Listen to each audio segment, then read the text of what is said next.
Loco. Yeah, there it goes. Welcome, And that's everyone. why autoerotic asphyxiation is on my top 10 list. It is, and it should be. It should remain in a top 10 list forever. CIG, listen to this man. Listen to this man. He tells the truth. He has the features that everybody wants. Welcome, everyone, to the Captain's Table. My name is Paul, Berserker01, Batman Shelley, and I have actual alcohol to drink, finally. Thank God. Shocking. And this is the Captain's Table. The Captain's Table is a community podcast where I bring people from all over the Star Citizen community, sometimes drunk, most of the time drunk, and then just to talk the game. There is really no form to this. We just kind of shoot the shit and go. This is the first time we've had a Captain's Table in 2 weeks on the channel because first TwitchCon, then VerseCon. So we've got a lot to talk about. And so I brought on some very, very, very talented content creators from all over the community, from different parts of the community, from different And also parts, me. and also Darsh.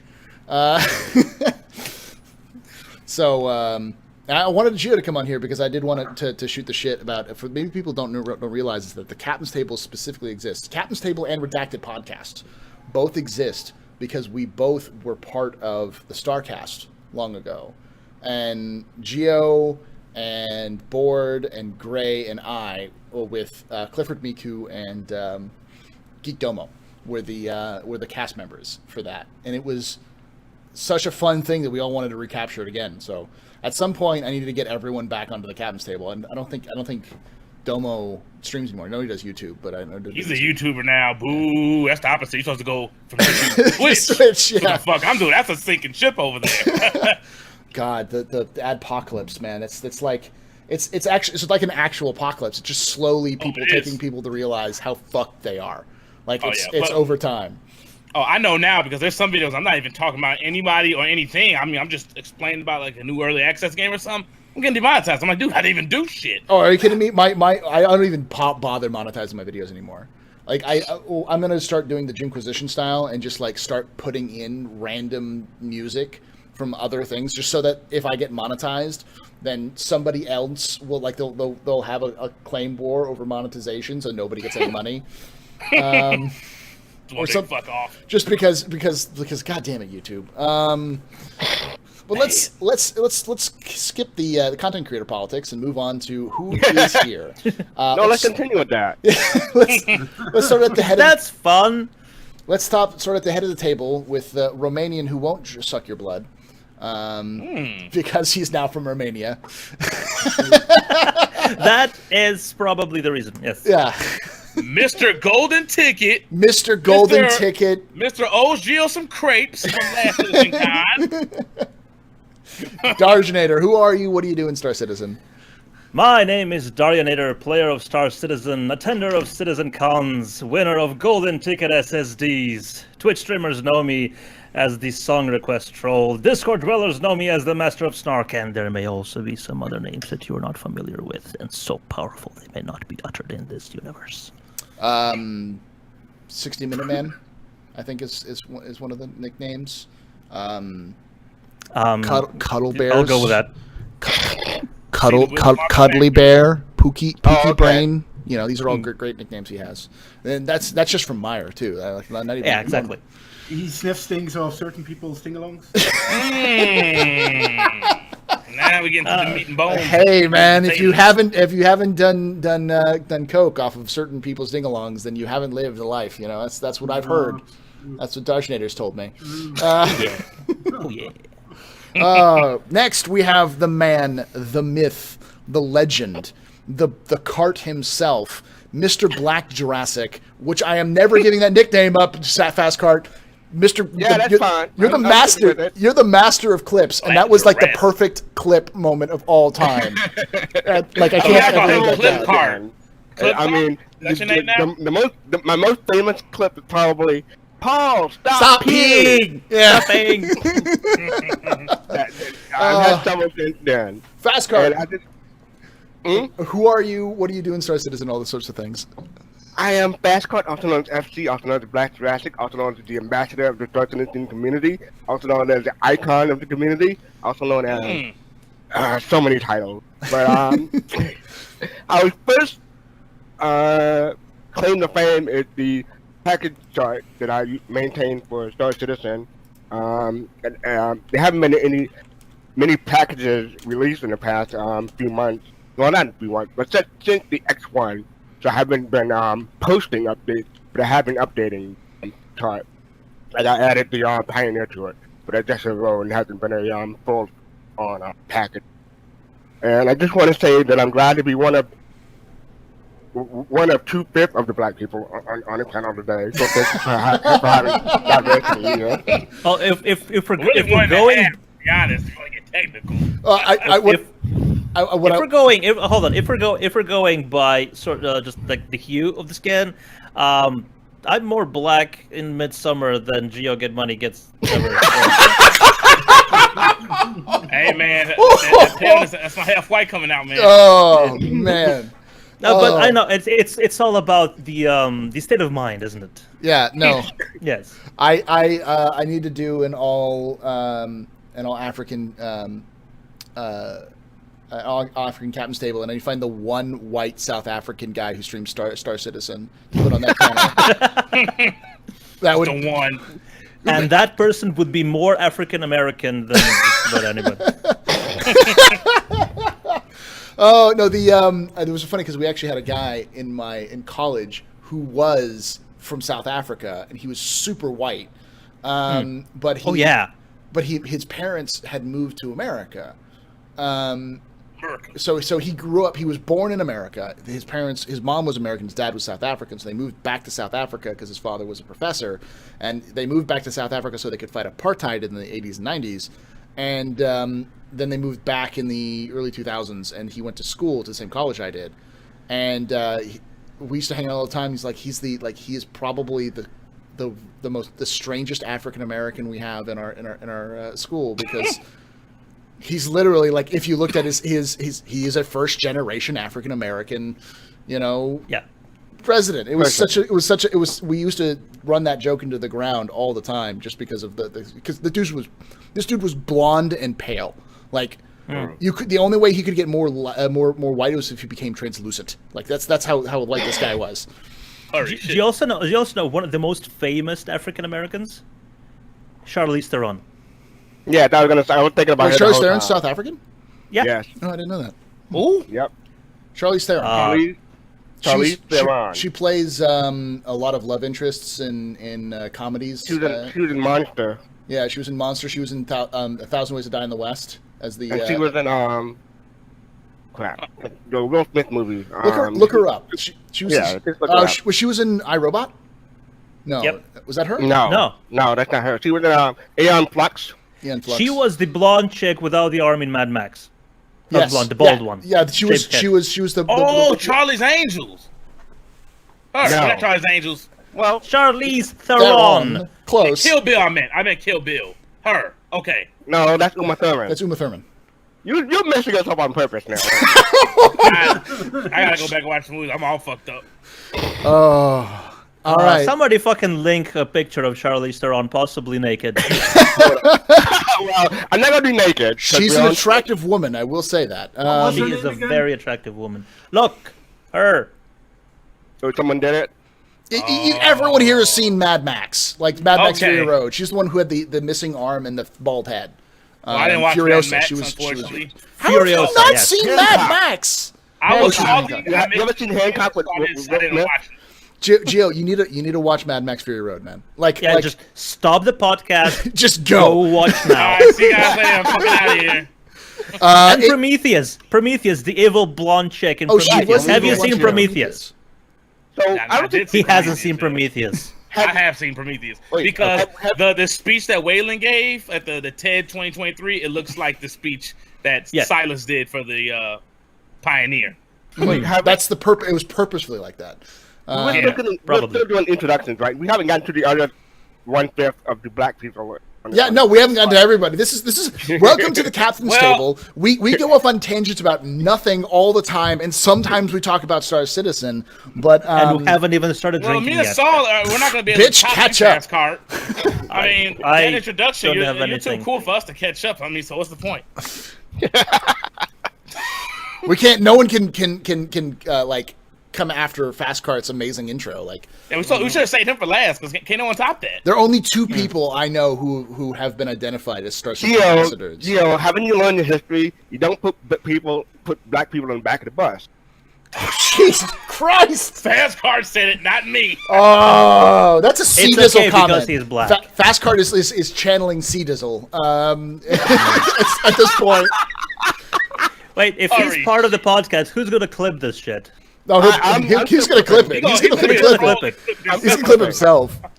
Yeah, no, but it's kind of self-serving or sort of almost masturbatory if you clip yourself being funny. You know what? Hey, but if it's funny, it's funny. That's you know. True. Sometimes That's true. masturbation feels good. Keep talking. I'm still Sometimes. thinking of my intro. Gio. Next we have the man, the myth, the legend, the constant. The beard. He is For luck. He is the voice of the voiceless, Mr. Gio Loco. Gio Get Money. Who are you? What do you do in Star Citizen? I am the residential troll stomper for SC. You know, anytime I see these trolls, I like to give them a good internet spanking on here and make them run from me, and they block me. I love doing that, and then I make fun of them on my Twitter, and it's pretty much good time, and I like playing SC as well. So. Oh. Yeah, trolls pay Geo to cross the bridge. They do. Yes. They do. They do. I troll the trolls. Troll the trolls. Soul. Mr. Tropical Surprise himself. If I am the Golden Shower Shelly, you are Soul Tropical Surprise creates. Yes. But you can also add in Soul Blowing Tranny Tropical Surprise because he's the one who brought that shit up at the very beginning. Yep.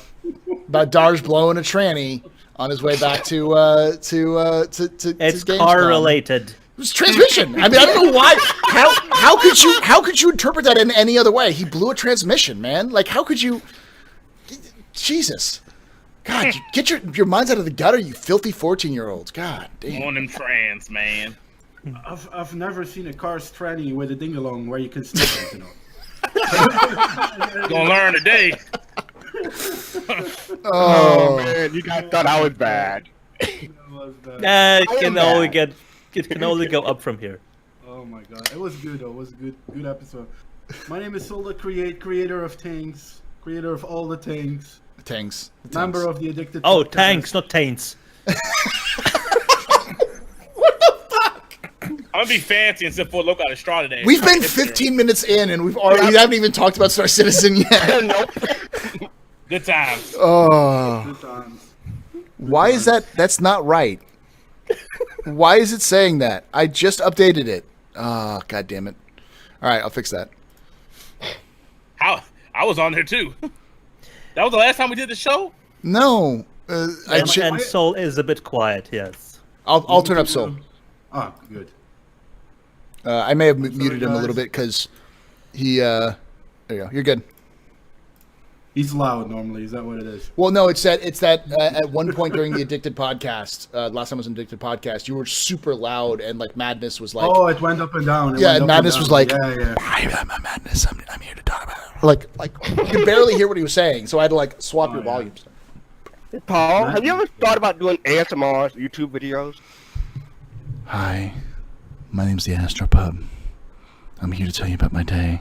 I'm here. Just shh. Just don't talk. Just listen. Yeah,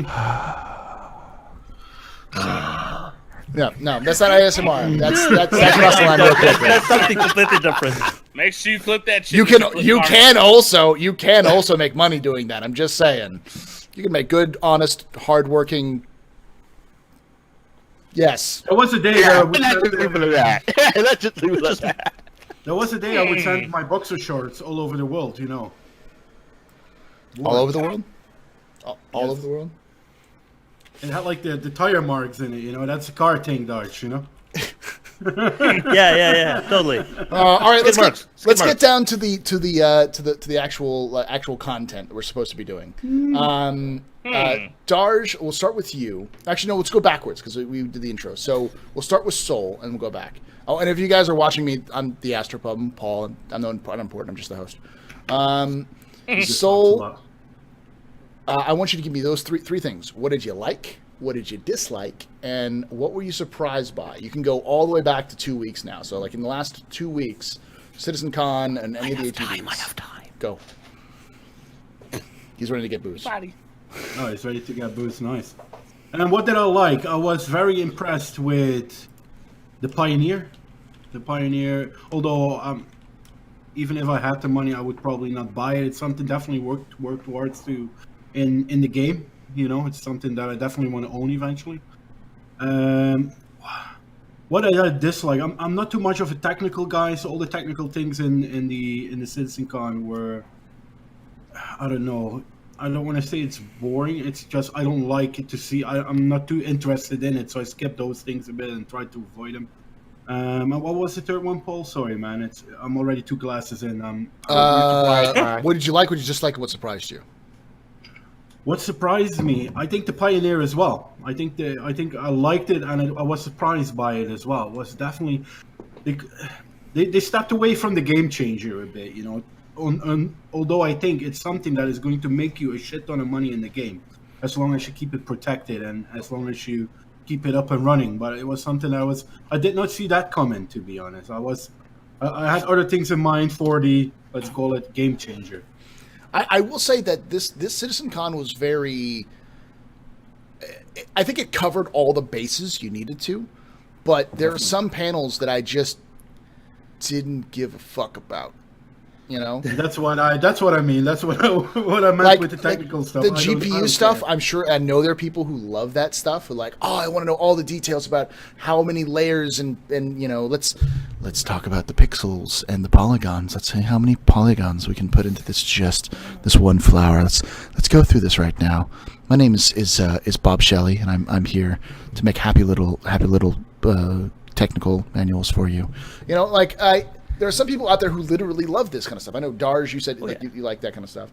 For me, it was like watching paint dry, you know, and I kept having PTSD flashbacks of 2016 CitizenCon with the 1 hour of fucking Spectrum that nobody cared about. You forgot about that. I was in the front row. I hate to say this, but I'm going to be honest. I was nodding off the Flash. Everybody was. That's why they started toning it down immediately afterwards, and they almost even stopped doing updates on ATV. Yeah. And as soon as 3.0 is out and they get back into the old rhythm of doing ATVs, I think we'll see a lot less of Spectrum as well. Well, it was that and then piss poor planning, because a lot of us were waiting for Squadron 42, and we just got our hearts shattered last minute when they probably knew for months that it wasn't going to be there. Yeah, so that probably They didn't know for months, but they should have they knew as soon as they knew. 2 days. They knew a week ahead of time. They knew about a week ahead of time. And the No, thing Let was, me tell you, he knew the game wasn't going to release this year. Yeah. I mean, Well, year. He knew it was going to release that year. So So we were expecting a vertical slice, and they're trying to get it in. The vertical slice was decided 2 days ago. down to the wire, but they knew I was from the under jump the start that game impression wasn't coming out that that year. phrase was banned on this channel. what? Vertical slice. It's not banned. It's just when next time I see Gio, I'm gonna punch him in the face and Fastcart for saying vertical slice. And Fastcart's a didn't say big man. vertical slice. If I punch Fastcart, I risk getting like mauled to death. You know, so that's how serious I am at this point. Fastcar's going to run you over. He will kill my ass. You got to watch out. No, you hit your hand or get the cart and just shatter your bones. Yeah, exactly. Yeah, no, but That card ain't no joke, man. I have principles. God damn it. Yeah. It's not that it's banned. It's that the fact that they went out and said that the vertical slice was canned, they're not going to do it. And if they use that fucking term to describe it during the whatever they show Yeah, off, so that's why I'm using it. during the holiday live stream, which it probably is, and they're probably going to In use 3 it. weeks, about 3 weeks time. My response is great. Where the fuck was this? Why are you using this supposedly canned thing? Why did you say this was canned? What the fuck is with your communication? You need to work on this. And we all know this. And it's difficult to, at times, to be like, listen, you need to work on your communication, because people are like, oh, well, they do ATVs and they do all these other things. And it's like, yeah, they do. And they have been getting better at their communication. But what the fuck were you thinking? Are you just spouting shit? Did you just pull a, what was it, Sean Murray? By saying shit that just wasn't true? Are we just, because that's what it was. Saying that the vertical slice was canned, and then pulling out a vertical slice is pulling a Sean Murray. I'm happy, but at the same time, I'm like, what is that? I'm going to have a playable demo. If you're going to show us, give it to us playable. So CIG isn't perfect. They are run by humans, and they do make mistakes. Sometimes they can say stuff with the best of intention, and sometimes it doesn't come through or fall the way that they want it to fall. So definitely, it is. But Chris is a veteran, game developer. Yeah, Chris, and it wasn't Chris who said it. It was Aaron who said it. That's what makes me even more concerned. It's like, Aaron, I trust your ass because you're the one who's actually made a game in the last 5 years since he left making the Lego games. And that's true. He's probably more in tune than his brother after he took that break. But yeah, they know they knew all last year, that Squadron 42 wasn't going to release at all. People had a little hope. It came out in the December live stream last year or something. All that was done. It was canned. It's not even coming out this year. So I don't know where that website in the beginning they had a 2016 release date. Oh, that was from the December 2015. They had some kind of Games Awards show, and they had to show the trailer with Mark Hamill. Said 2016. Yeah, it was the VGAs. Yeah. That was bad. Well, at least the date's gone now. Yeah, they've actually just removed the date entirely. They've removed the date now. They shouldn't put it back. They should just leave it, because the tagline's great. Join the fight, 2012. It says it's answer the call is all it is, and that works. They should put on their soon trademark. What they should do is they should honestly go from 2012 from the tagline, but they should actually make mock World War II posters of the different characters, like full on fucking Starship Troopers, like style propaganda posters with all the different characters as some of their advertisements, because that would work really well. They had something like that at CitizenCon. I think Mara took a selfie with a poster like that. It was find your perfect profession in the UEE or something like that. But it was just a random face with a military hat, and it had a list of professions next to it. The moment they said the stuff from the Persistent Universe was connecting with Squadron 42, I'm like, oh shit, we may not see this shit for another 2 years. Mm-hmm. It may come out a little bit before Star Citizen comes out, and I'm like, oh shit, I gotta just say some of this tech for the sequel part. Just give us something now. Yeah, do it now. The thing is, I believe that their engine is so robustly designed from the ground up that when they make something, something better tech-wise, they can just replace it and it'll work.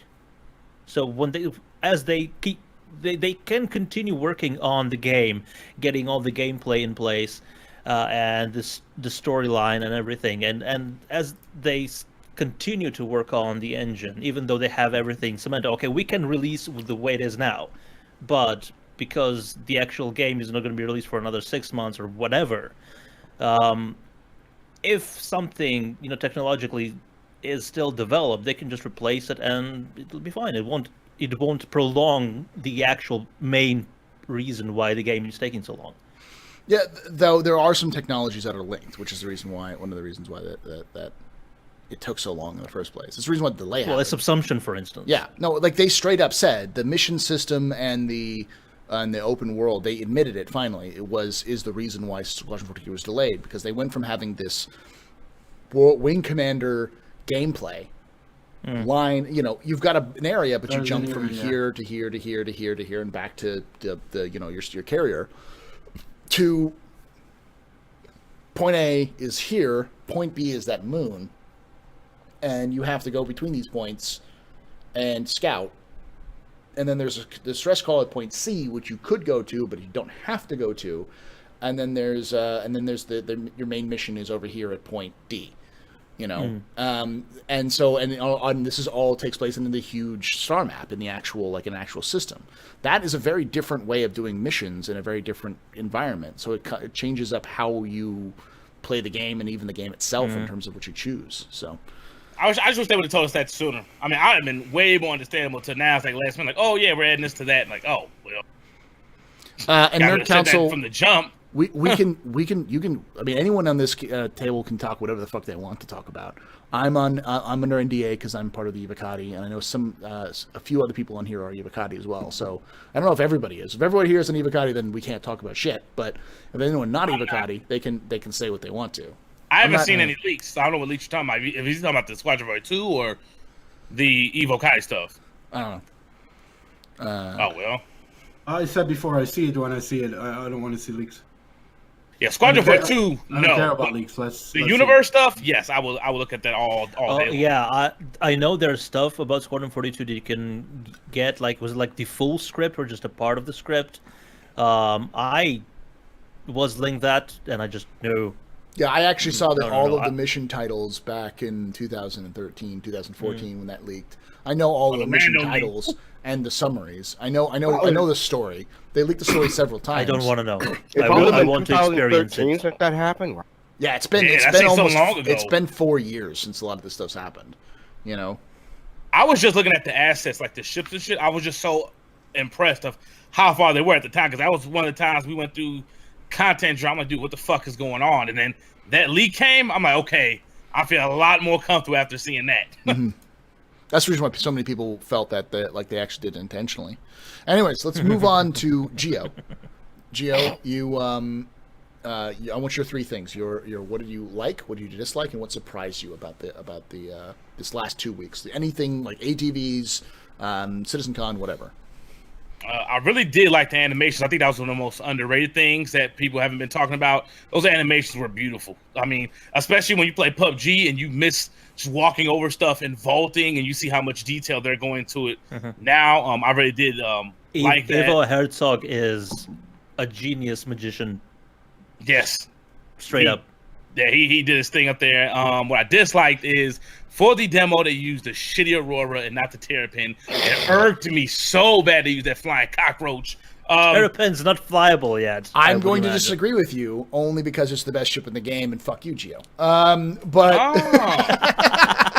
look, I understand though, because using the base ship, that's the cheapest ship in the game, to go from planet to planet and showing everyone like, look, you don't need an $800 ship. This is the base ship. You can do everything else that what a $600 ship is doing. So I'm glad they did that, and it did look good inside. I will say that it's just the outside of that ship is horrendous. And then what surprised me was the procedural tech city. I didn't think we were going to see that this year. I thought it was going to be next year, and I guess they were holding punches back at Gamescom and saved everything for CitizenCon. So that tech alone, just I was rejuvenated with this project all over again. Definitely. Oh, Nerd, I can't, like I said, I'll repeat this again. I can't talk about anything from 3.0 that hasn't been talked about by CIG because I'm under an NDA. And those of us who are in the Evocati are in the same boat. Those who are not can say what the fuck they want to. I'm not going to censor anybody here unless they want to be racist or homophobic or whatever. Then they just get kicked straight out. Unless they're Dovak, then I just put him up here because that he's my shield. I think like if I leave him up on there, then people will hate on him more than they'll hate me. So like the YouTube comments will be like, "Fuck that Dovak guy," and I'm like, "Yeah, fuck that Dovak guy." Don't talk about the fucked ups I did. No, please don't. You know. Well, here, show me. I'll look at it and talk about. I'm not under NDA or nothing, so I'll check it out. Dovak is like the Star Citizen community's lightning rod for internet hate. Oh yeah. Is his green screen off? No, his green screen isn't when off. Paul said mention racist, I thought he was talking about me being funny racist, but he was talking about really being. So that's why. Yeah. Funny racist is fine when black people do it. Right.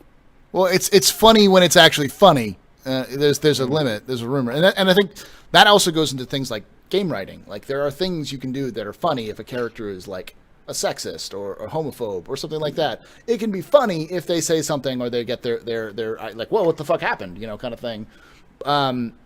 And that's where I hope that Squadron 42 really shines in, is that I hope they don't pull punches. I hope they have characters of all, like, I hope they have specious characters. I hope they have characters who just don't trust the Xi'an, period, or are obsessed with killing Vanduul. Like, I hope there are characters out there that are like, oh, you're a different political like alignment than me. Fuck you, and do everything they can to fuck them over. You know, like So, those are interesting. You want characters. some Ender's Game hints as well with that. Yeah. Nerd Council asks, who is Dovak? You don't want to know him. Well, you do know him. You mentioned Reddit. He's one of. He's on Reddit. He runs the Star Citizen subreddit. He's one of them at least. So. So you talked about what you liked, right? Did we talk about what you didn't like, Gio? Yes, that was a How about what surprised you? Sorry. that was the procedural cities. Okay, procedural cities. The Aurora, I think, was actually a good choice because you could show that off to anybody who's not a Star Citizen backer and be like, "This is Star Citizen," because I think they captured Freelancer 2 in that demo. Like that feels like Freelancer 2. That is almost directly on what I was expecting from Star Citizen in 2 years. Now, spice in a couple of players in there, and you got yourself a game, you know? I'm on Reddit. I don't see what they're talking about. He's just talking about leaks that they've been posted on Reddit. I thought they were talking about Evocati stuff. No, Oh, yeah, well. yeah, it's from the patch notes, like the patch note leaks.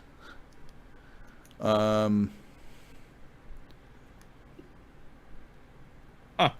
All right. So next we'll move on to Fast Cart. What did you like? What did you not like? And what surprised you from this last couple weeks? So, 3 weeks, you said? Yeah. Okay, so I can go back even further, but I just went back 2 weeks. But I like seeing the Pioneer. It's not for me. Too expensive for one thing, and it's not really my thing. I was looking to the Q&A, and I'm kind of more interested in it because it seems to be more manufactured based than just base building based. You can do more stuff than just build a base. You can do some manufacturing on there. So that kind of interests me, but it's still 750 or 850 is too much for me. And I was at FirstCon, so one of the things I liked was just seeing everyone in the community, in the United States community, who was able to make it to the FirstCon, and that was fun. As far as dislikes, there was a 5-minute intro spiel at the beginning. God, yeah. That kind of, I understand why they had to do it and stuff like that, but it kind of turned me off. That was a cool ad, though. You got to admit, Fast Cart. That was a cool ad how they did the entrance. That's the coolest computer tech ad I've ever seen. the box coming in, that kind of thing. Oh yeah, like blowing up the good. caterpillar and explosion. Which was that was good. Apparently that was confirmed by Terrellian to be entirely inspired by Lord of War, which I like. The first time I saw that, I'm like, this is fucking Lord of War. This is Lord of War. This is the bullet scene from Lord of War. And if you haven't seen that, it's one of the Chris Roberts movies that he produced with on Netflix too. Now I've just seen it this year. I seen it like a couple weeks ago. Yeah, it's got Nick Cage. It's got Jared Leto is in it, and it has. What could possibly go wrong with those two meet? Well, it's an okay movie. I actually seen it. I just don't remember. It's a serviceable movie, but the introduction to that movie is probably one of the best introductions I have ever seen to a movie because it basically encapsulates the whole plot of the movie in about 5 minutes, and you don't know it's the plot of the movie until you start getting to the plot of the movie, and it's fucking genius. Yeah, it's like a short film inside of a main movie that talks about the main movie. Cool.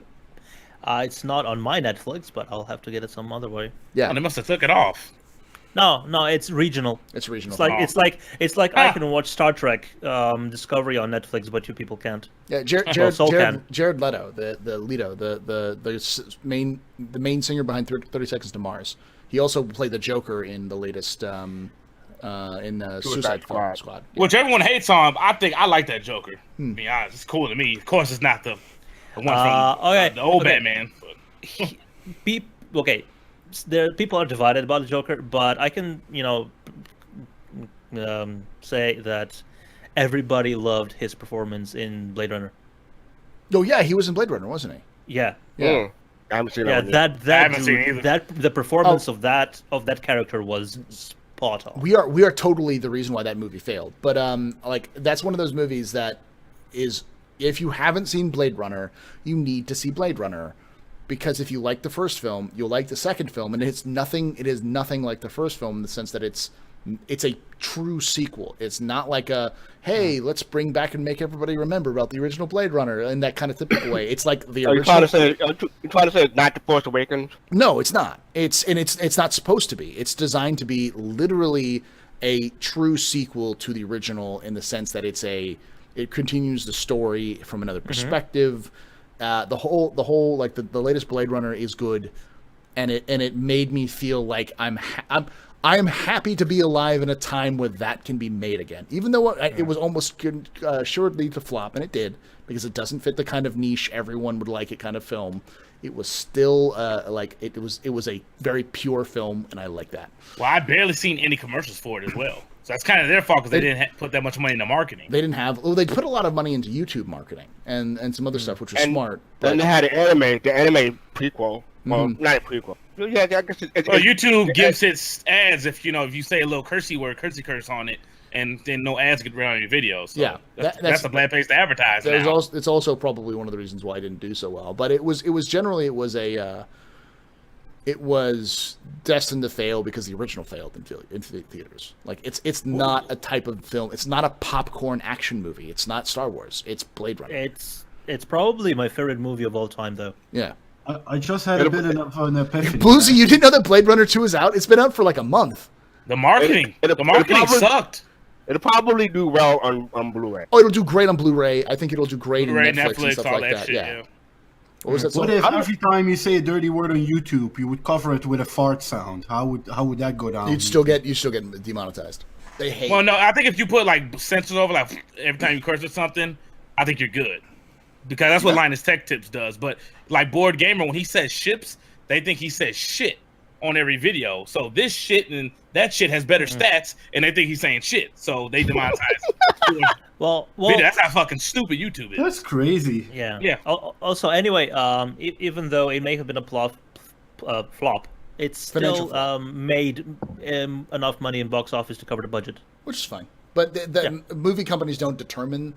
Like game companies as well. Like game companies and movie companies, the entertainment industry only determines your success based on how much money you make, not if it makes up the money. Because you can make up the money fine. That's not too difficult. Yeah. But if you make up the money and you earn extra money for the company, it basically gives them an incentive to say, hey, you made all this money. Let's pull this money back into your franchise and make another game, another movie, and then repeat the cycle. Well, it wasn't Fern Gully in space, so it's not going to make $1 billion. No. Which is what Avatar was. Dancing with Smurfs. Dances with Smurfs. Yeah. It was Fern Gully in space. It's funny. Harrison Ford doesn't want to do any more Star Wars movies, but he was willing to do another Blade Runner. That's what's funny. Well, Blade Runner was very much an experimental film when it came out, and it fits Ford's kind of style, where it's not a lot of talking. And Ford didn't like his Star Wars character. He hated Han Solo. Not like. Yes, Ford I do hated not Han know Solo, why. not Star Wars. And I've also heard him talk about this. It's not that he hates Han Solo or that he hates Star Wars. He just felt that the character needed to die. And he has a good sense of narrative, and his idea was there is no stakes in Star Wars. The stakes are good versus evil, but there's no personal stakes. And he felt that unlike Blade Runner, which is like you have to think about it and watch it several times to get all the nuances. Yeah. Whereas if he basically think of this, how would Return of the Jedi have been if Han had died in the second movie instead of getting frozen in carbonite if he'd been killed?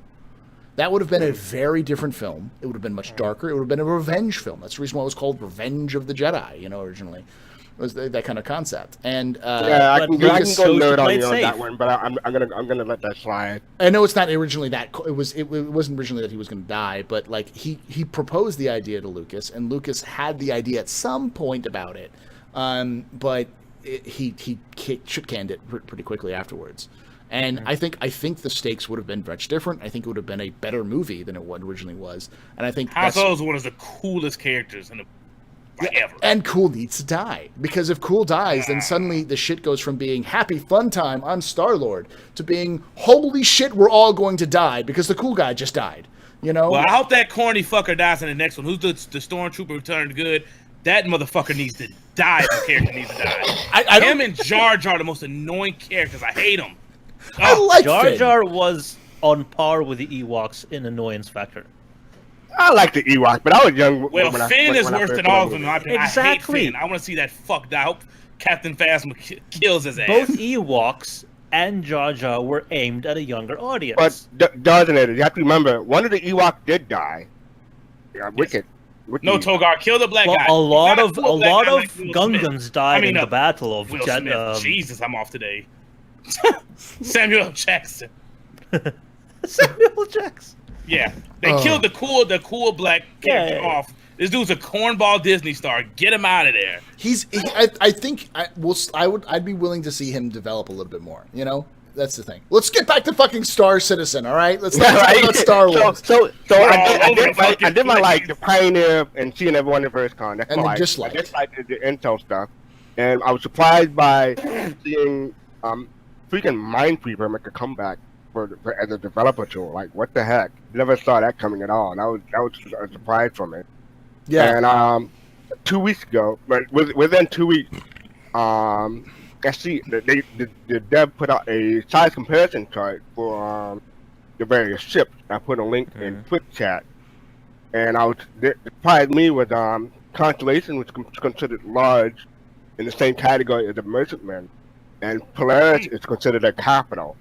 Mm-hmm. And I thought that the Merchantman was going to be the same size as the Polaris, but it's probably slightly smaller and just barely fit into the large category, and the Polaris probably barely fit into the capital category. Merchantman's bigger than a Polaris, though. So that was got a surprise. Yeah, that's a weird thing because the Polaris is 155 meters and its beam is 155 meters, and the beam of the Merchantman is 160. I think the Polaris. Well, I don't know if it's 100. We don't know that yet, do we? No, we do. It's there on was the there size was a comparison charts. size comparison. You can't do the compare with the ship matrix. With the ship matrix, the updated ship matrix. They updated it? Yeah, they updated the ship matrix. That was one of the big things they did at CitizenCon was they updated the ship matrix. That'll be another surprise. Yeah. See, Fast Card, he was out there too busy partying, getting drunk, having too much fun. At first, doing the packages. Hey, it was anything. Dia de los Muertos, the second day of VerseCon, and so like at night there were many women dressed in very little clothing walking around the VerseCon. So you'd step out and be like, "Hey, holy fuck!" Damn, I'm so shitty I didn't go. Yeah, I'd have been on it like white on rice. and we were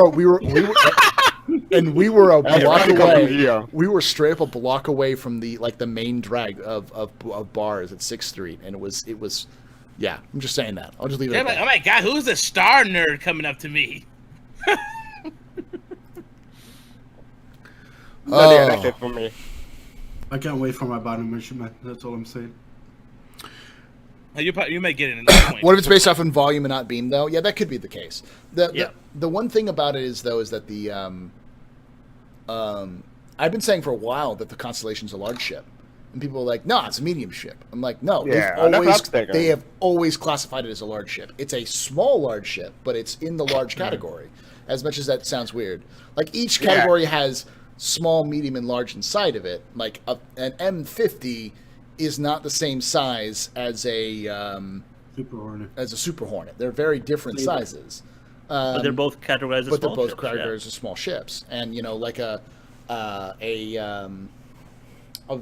see, in terms of medium ships.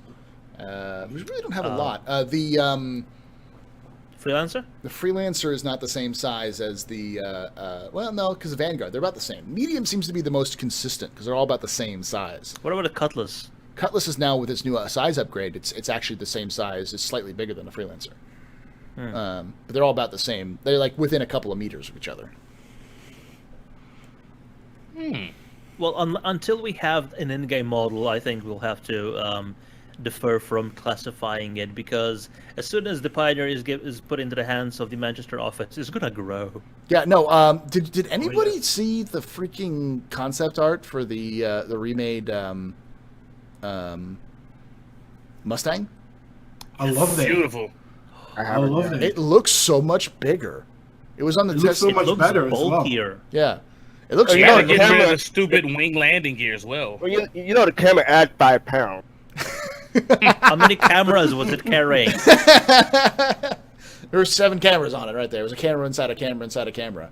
But it's a lot bigger. And I swear to God, it's like Manchester got a hold of this thing, didn't they? They just made it bigger. It looks a lot better as well, man. I think I said it to Madness as well. I said before, if you see a Mustang or you think, oh my god, there's one of those again, you know, that's being Pingham. And I think now with the new look, it has a bit more of a consistent look. You know, it looks a lot meaner and a lot better, and it's not like, oh, there's a guy in a Mustang. You know, I don't know if I explained it right, but No, that's about right. I'm just glad I got a Mustang Delta. I have a Gamma and a Beta. I got a beta. Yeah, if anyone has that I'm link in I chat, have a Bang Stang. I have to say the Bang the Stang. Bang Stang. Thank you. All right, I love the back of that ship.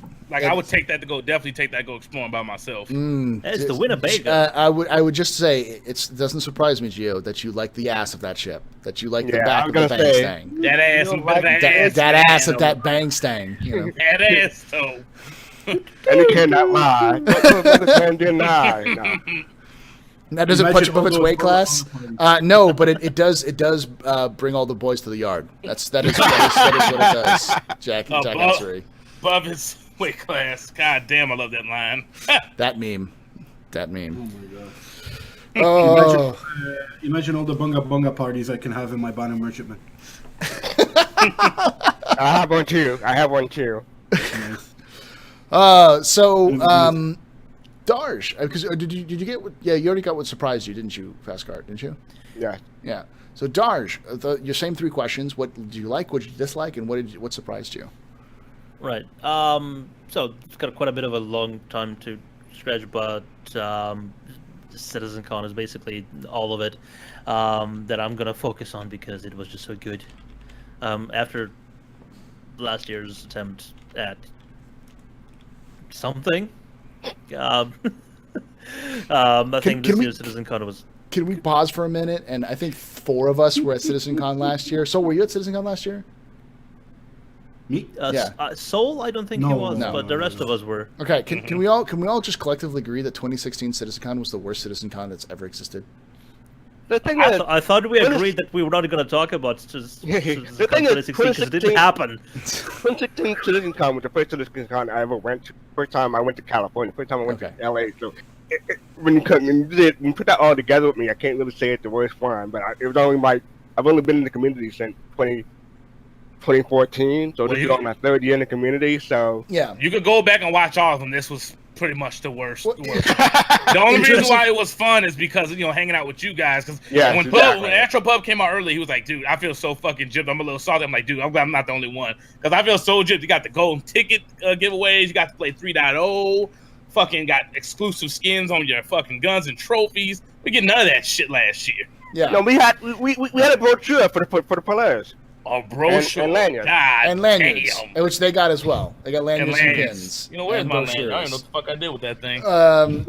I'm gonna sound like a little snowflake, fucking whiny baby about it, but at Fucking the same snowflake. But at the same time, it's like Do it. literally every other, the 2014 and the 2013 and the 2012, they all got, or not 2012, the 2013, 2014, 2015, and 2017 all got something beyond just like a lanyard and a pin. And they also didn't have to listen to fucking Spectrum talk for an hour. The reason why... Brutal. The reason why it was it was serviceable and palatable, like that test after party though, that test after party was fucking fantastic. And Bruh. all of those bar citizens were great. And it was fun to be around the community, which is one of the reasons why VerseCon even existed, is because we had that feeling or at CitizenCon, and we're like, man, this isn't as good, but the stuff we remember, the stuff that we liked was just hanging out with people. And so that's Yes. why we did the Yeah. VerseCon. And talking to some of the devs and hearing some inside stuff that you're not supposed to talk about. That stuff was fun. Give you like the little inside scoops on shit. So yeah, that Especially when you get a little alcohol in them, or a lot in some cases. ooh, yeah, they'll definitely tell you some shit. So it was good for its own reasons, but as a presentation and as a convention, I think it was a disaster.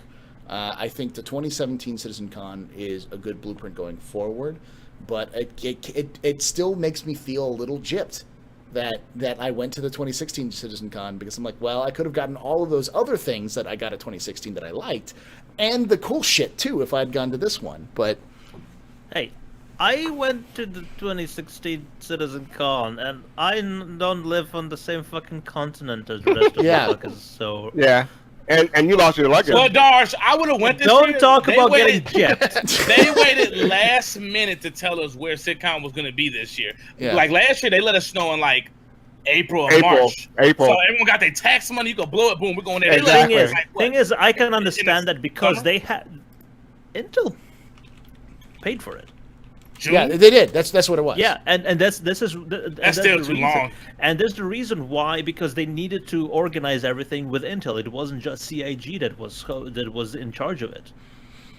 Yeah, it So was, but that's- Intel should know better because they run fucking esports tournaments. They know that it takes time for people to be able to like schedule times to go out to that kind of stuff.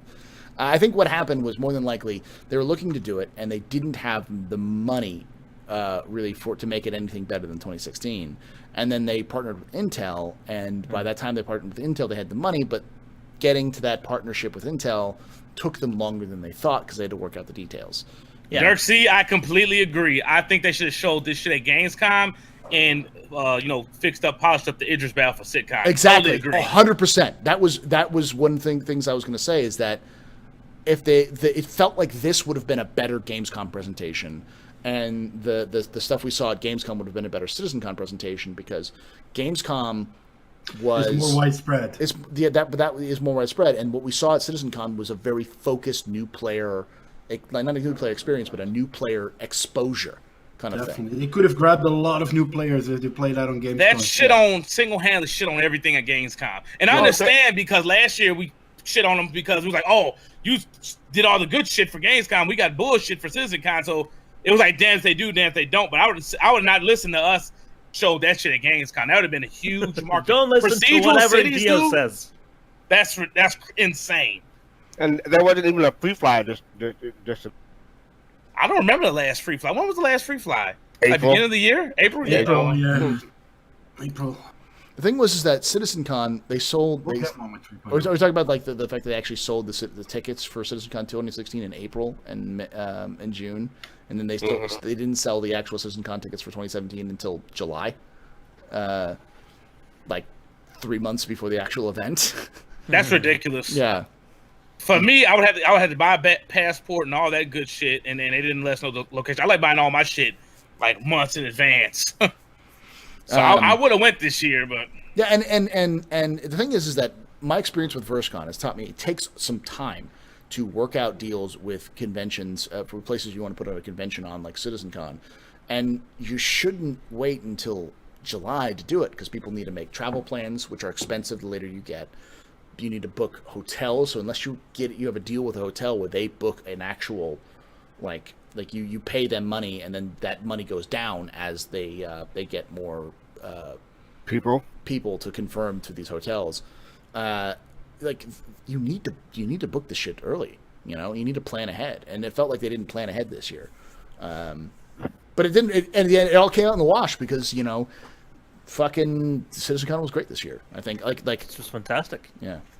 So sorry, hands down their Oh, best dog. show. Yeah, we want to I didn't mean to cut you off at the very beginning, but I wanted Yeah, to you get did. out my salt. I wanted to get out my salt. I wanted us all to collectively bitch about how terrible the CitizenCon 2016 was in terms of Because we Snowflake. haven't done that enough so far, have I we? need to do it more live on stream. God damn it.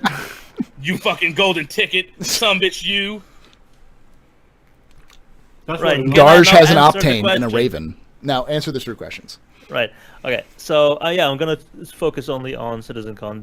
What I loved about it was just how much more expansive it was, and it was an actual convention. It wasn't just a shitty presentation with cake at the end, which is what the Manchester and the LA one were. And I don't know about the others, but I did go to the Manchester and LA one, and that's all they were. So you had 2 floors. You had the atrium, which was fucking great. It's basically you walk into the building, and it used to be like a courtyard because it was open, but it had a glass roof. So now it's like a room with that's just has the entire ceiling is just glass, and that's where a lot of that's where the FOIP demo PCs were, which was great because I got my character to fucking break to look like Popeye. Darj doing QA on the floor, you know. Yeah. And then there were other stations where CIG devs were showing hands-on presentations of their tools and how stuff is made. And then there was a 24 strong, 24 PCs just bespoke, connected to each other and to maybe even a bespoke server for anybody could test. You didn't have to wait in line because there was just so much time and they were cycling people so quickly, like at 15-20 minutes, so that everybody could test it out. And then there were people getting scanned to be put into the game. Meyer got scanned, Gamble got scanned, Mac, I think, got scanned, and seeing those guys without beards was just so. Oh man, Mac like wait, SMB got scanned. Who else got scanned? I didn't. Gamble and Meyer from Gamble and Meyer and 7 other people. So they scanned 10 people, the entire thing, and then you had the auditorium, which was where it was. I'm gonna find me some Meyer and Gamble and just like do terrible things to them and send pictures in game. You gotta step on them with the zoom animation. I need to like push them into a box or like into a corner, and then do poses, like do animation poses that do naughty things, and then send pictures of them, like DM them pictures, be like, I have you guys ransom. I'll post this on Twitter, motherfucker. Gotcha. What I didn't like was everything I just said, because there's no fucking way you can do all of it, because it was just so much to do. Yeah, if you want to watch all the presentations, you're gonna have to miss out on everything else. Also, complete opposite of last year. We didn't have enough to do. Yeah. Yeah. And what surprised me was, fucking this. Enough! Hit him with that Tapatio. Slam him with that Tapatio. So, Paul, does it mean that this episode has been brought to us by sponsored by Intel? No, it means that this episode has been sponsored by Morton's Kosher Salt. Salt. Morton's, salt when for you the ages. when you want to feel shitty about your past life, go for salt. And you can confirm that comes with 2 months, right, Darj? That Raven. Yep, the Raven comes with 2 months insurance, yes. But, people just say LTI doesn't really matter. It doesn't really matter. Then again, if you have a lot of ships, it kind of starts adding up. Yeah, all right. That's a very subjective statement. People say, like, oh, LTI doesn't matter, even CIG. You got about 50, 30 ships. Yeah, kind of matters. Yeah, I have a quick question for Darj before we move on. So, Darj, did you lose your luggage this time? No, because I drove. I got a new car. Did you blow a tranny again? Nah. No, you didn't blow a tranny this time? Not this time. Listen, and I'm sure I'm going to get comments that like, you're transphobic, Paul. What the fuck? It's like, it's a joke. He blew a transmission on his way from you can't make jokes in 2017. From Gamescom to home, Yeah. and he was stuck. It's actually a really terrible story because he's stuck in Germany for like a couple of weeks. Yeah, I was stuck in Germany for 2 weeks on my good friend's couch, but it was still a pain in the ass because I had work to do. Good German food and sausages and hookers. What else do you want? He loves those sausages. Oh, I mean, I was gonna say, I know I'm gonna get those comments in YouTube comments. Like, at least it's not Dovak, because Dovak loves meat. He loves meat in his mouth. He loves to put meat in his mouth. Oh, confirmed. Yeah. Also, I'm not saying that I was surprised that I got an Intel Optane. I'm just surprised that it actually exists. The entire cooperation between CIG and Intel was done to such a level that Intel wasn't just 150 SSDs that were given away to it was 150 Ravens the audience. Too. The 150 Ravens. That's just fucking digital. No, I'm talking about all the computers on the show floor and there were somewhere between 30 and 40 were running these, and they were running i9 CPUs. The i9 CPUs, which are 4-figure CPUs. Can I just say something? You sound like a man that just had a free SSD. Can we get some hashtag ads in chat for this? Some, No, but no, because it also, I think it has wider-reaching repercussions. If Intel is comfortable enough with CIG to back it to such an event, to such a level that they have a launch of a very important piece of hardware at CitizenCon, it means it will hopefully convince so many more people that Star Citizen is a viable product and a viable game that is going to be made. Well, Darge, I got a question for you. You've been to both events, right? So you went to one that wasn't sponsored by anybody. You got one sponsored by Intel. Which one did you prefer if you had to choose? Intel, you got to chill out a little bit. Okay, well, there goes your answer. Well, listen, I know who, and I know exactly who can sponsor 2948 CitizenCon. NVIDIA. Amazon. I was gonna, Amazon. Or Amazon. That's a good one. Everybody gets a free ebook. Everyone gets free Twitch Prime, or something like that, Or Amazon Prime. Yeah, or for Amazon 1 month. Prime. Yeah, and you can link it with like if you get Twitch Prime, you also get something free, and because they already do that with Twitch Prime. Like, holy Jesus, CIG, talk to Amazon. They'll do it for you. They'll do it. They do it for Twitch all the time, and Twitch isn't even half the. The golden ticket is a lifelong Twitch Prime membership. Ooh, That'd be cool. that would be really cool. That's very expensive, though. Not for I them, don't know if though. they would do that, but yeah, that'd be cool. I was That's- gonna say, like, and before you said Amazon, someone said Nvidia. So I'm like, okay, so when they partnered with AMD for the AMD Mustang thing, I really wanted a Mustang. I haven't been able to get one. It was like they got to buy a video card. You can get like any video card for like $150 on up to $500 for a video card and get the AMD Mustang for the Saber Raven. It's like a $380 SSD that you gotta get.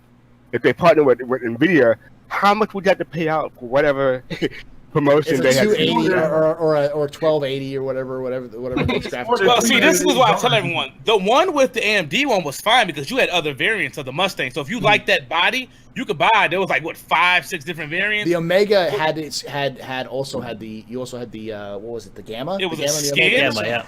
Which is the it same, was yeah. basically just skin and low performance. I mean, with And this that's the ship, Intel. this body is only allowed with the Intel. You cannot get this body anywhere else. So that's why everyone's pissing. Like, what the fuck? It's basically a saber. It's a worse saber. It's actually a worse saber. The only reason why you'd want the Raven, It has 2 guns instead of 4. It looks cool. it looks cool. It looks That's cool that's as the only fuck. one. The thing about it is that my guess is that like when they inevitably redo the saber, because remember the saber was done in like 2 months. From using parts from other Aegis ships, they're just going to redo what the saber, what the Raven looks like. That's all it's going to be. Like that's because if I know they don't want to redo ships over and over again, but they already have the Raven. Just do the same thing, but just swap the weapons points out. The other thing is that the Raven was like people are like, oh, it's a stealth Raven, it's a stealth saber. It has 2 giant EMPs on it. That's not stealth. That's a troll build. That's a warlock on crack. That's what all it is. Anyways, sorry. Warlock on crack.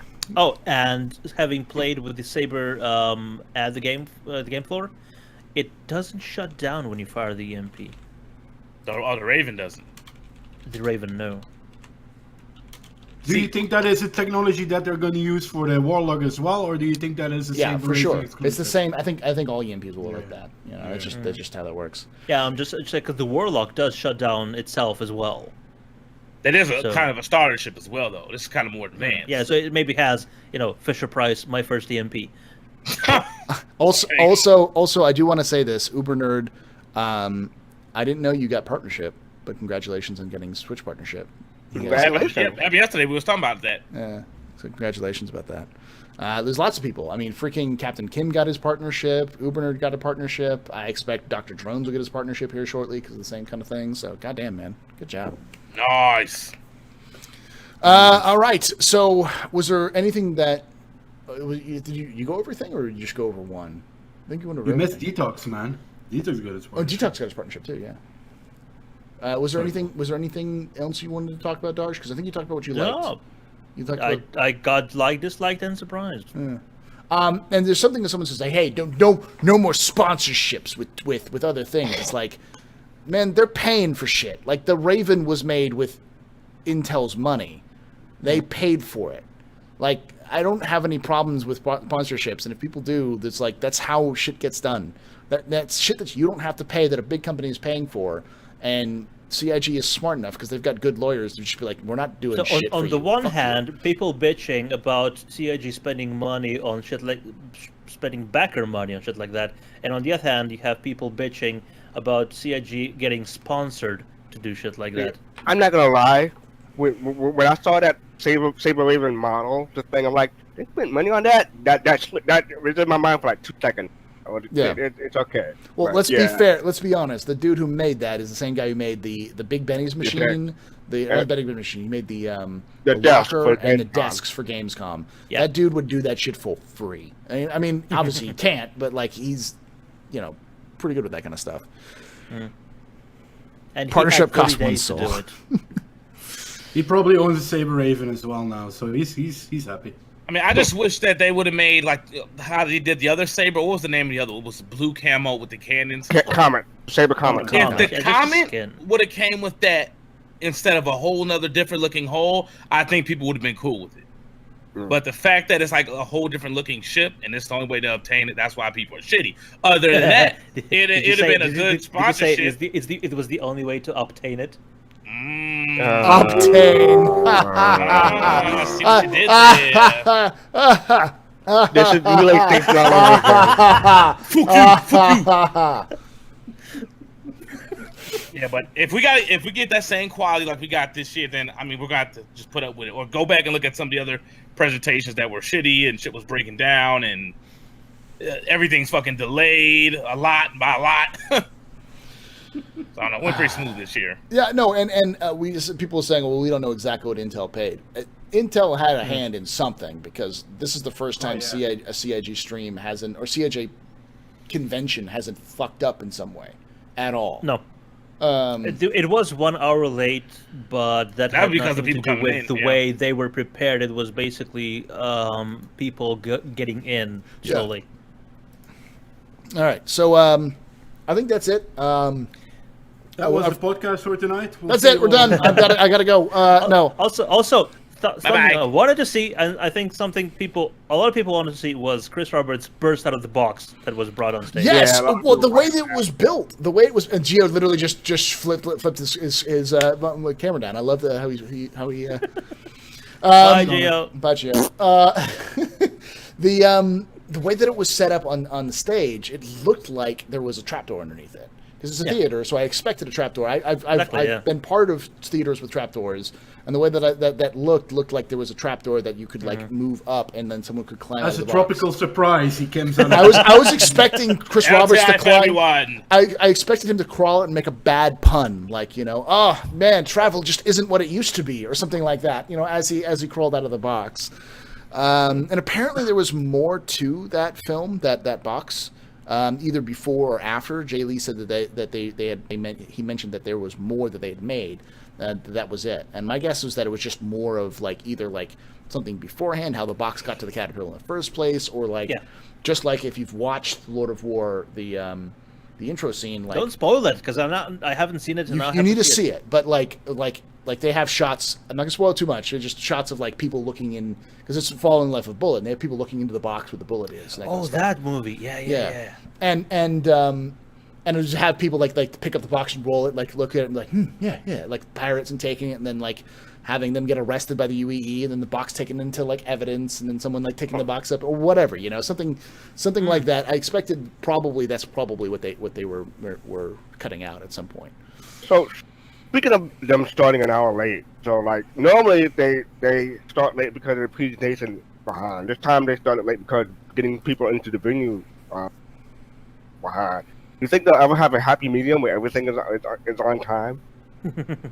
I think when the game's released, after the game's released.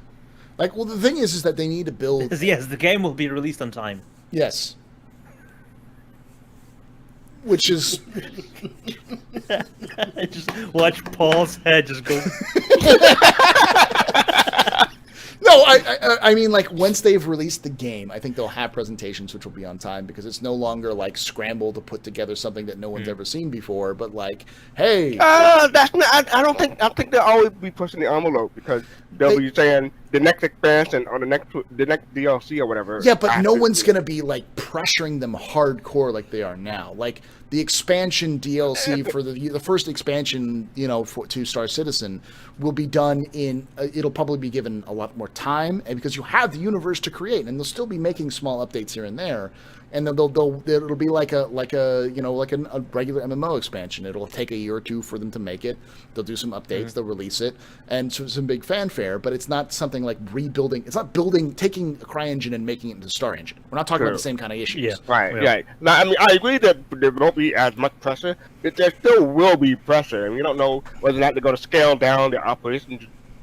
Next year, may not have many people do that stuff. If they were on time this year and it was just hard getting the people in, they just got to change the process of getting people in next year. Yep. And then you would have been on time. That's it. That's all they got to get down packed this year or next year. Yeah, it's basically getting people inside the auditorium, because there was just too much stuff to do in the atrium, and people lining up for the FOIP demos and stuff like that. So, they weren't given enough of an what's the word?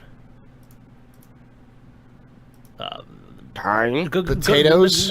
No, potatoes. Let's go with potatoes. Another reason to drop everything and go into the auditorium.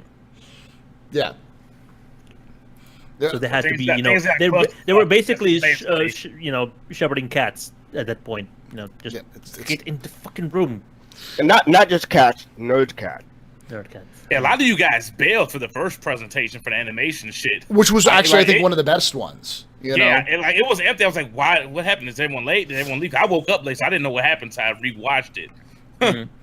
All right, so yeah, I missed that, and I watched it like several times since on YouTube, and it was fantastic. I like these questions. Thank you, Fastcart. What? There's a question by you. Ooh, nice. Sorry, I think what you get is, with that first presentation, there was so much other stuff to see that obviously people are like, oh, I want to see all the other things that are going on as well. So that's why they walked out of that first presentation. And then they come back afterwards, and I don't know, Darj, if that is true what I'm saying. It's just an observation. And afterwards, when they've seen everything, they go back to the presentations, basically, more maybe. Yeah, that's basically it. That's why I missed a bit of it, because I wanted to see what else was there.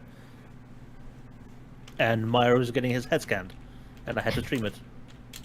Hold on. Oh, that was good. So how long did it take to scan Meyer's head? Not too long. I think the entire VOD is like 25 minutes. Yeah, it takes significant time, but it's not significant. Like, because you have to do all of the facial features. You got to go. Not all of them. It's not. That's for a tier 0 or tier 1 character. Yeah. What Meyer was being scanned in for was tier 4, I believe, which is just like random. Meyer's not even going to be tier 3. No. The hat's going to be tier 1. Who? You think the hat? Yes. You think we progressed in this place in the world, but it's tier 4. And I the one thing I will really bitch and moan about and be special snowflake about is the two things I really want to see in game that are a nod to the community is the vest, a button-up shirt and a tie, and Meyer's hat, because those are the things that I think that are the most iconic. Like his hat clothing. did get scanned. I can imagine his hat being in the guy. Yeah. That's another thing we missed out on. Fucking face scanning. Like, yeah, which they've been saying it wasn't just for this convention. They will be bringing it to other events. Yeah, too bad. I will sacrifice this bad boy to get in game. This is where my salt meter goes up. Don't do that. This is where my salt meter goes up because they're also probably not going to come back to the United States for another 2 years.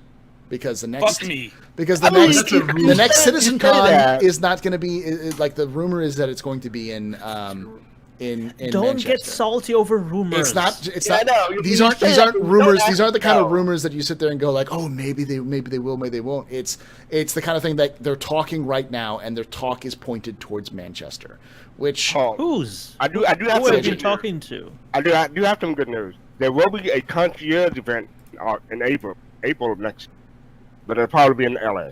yeah.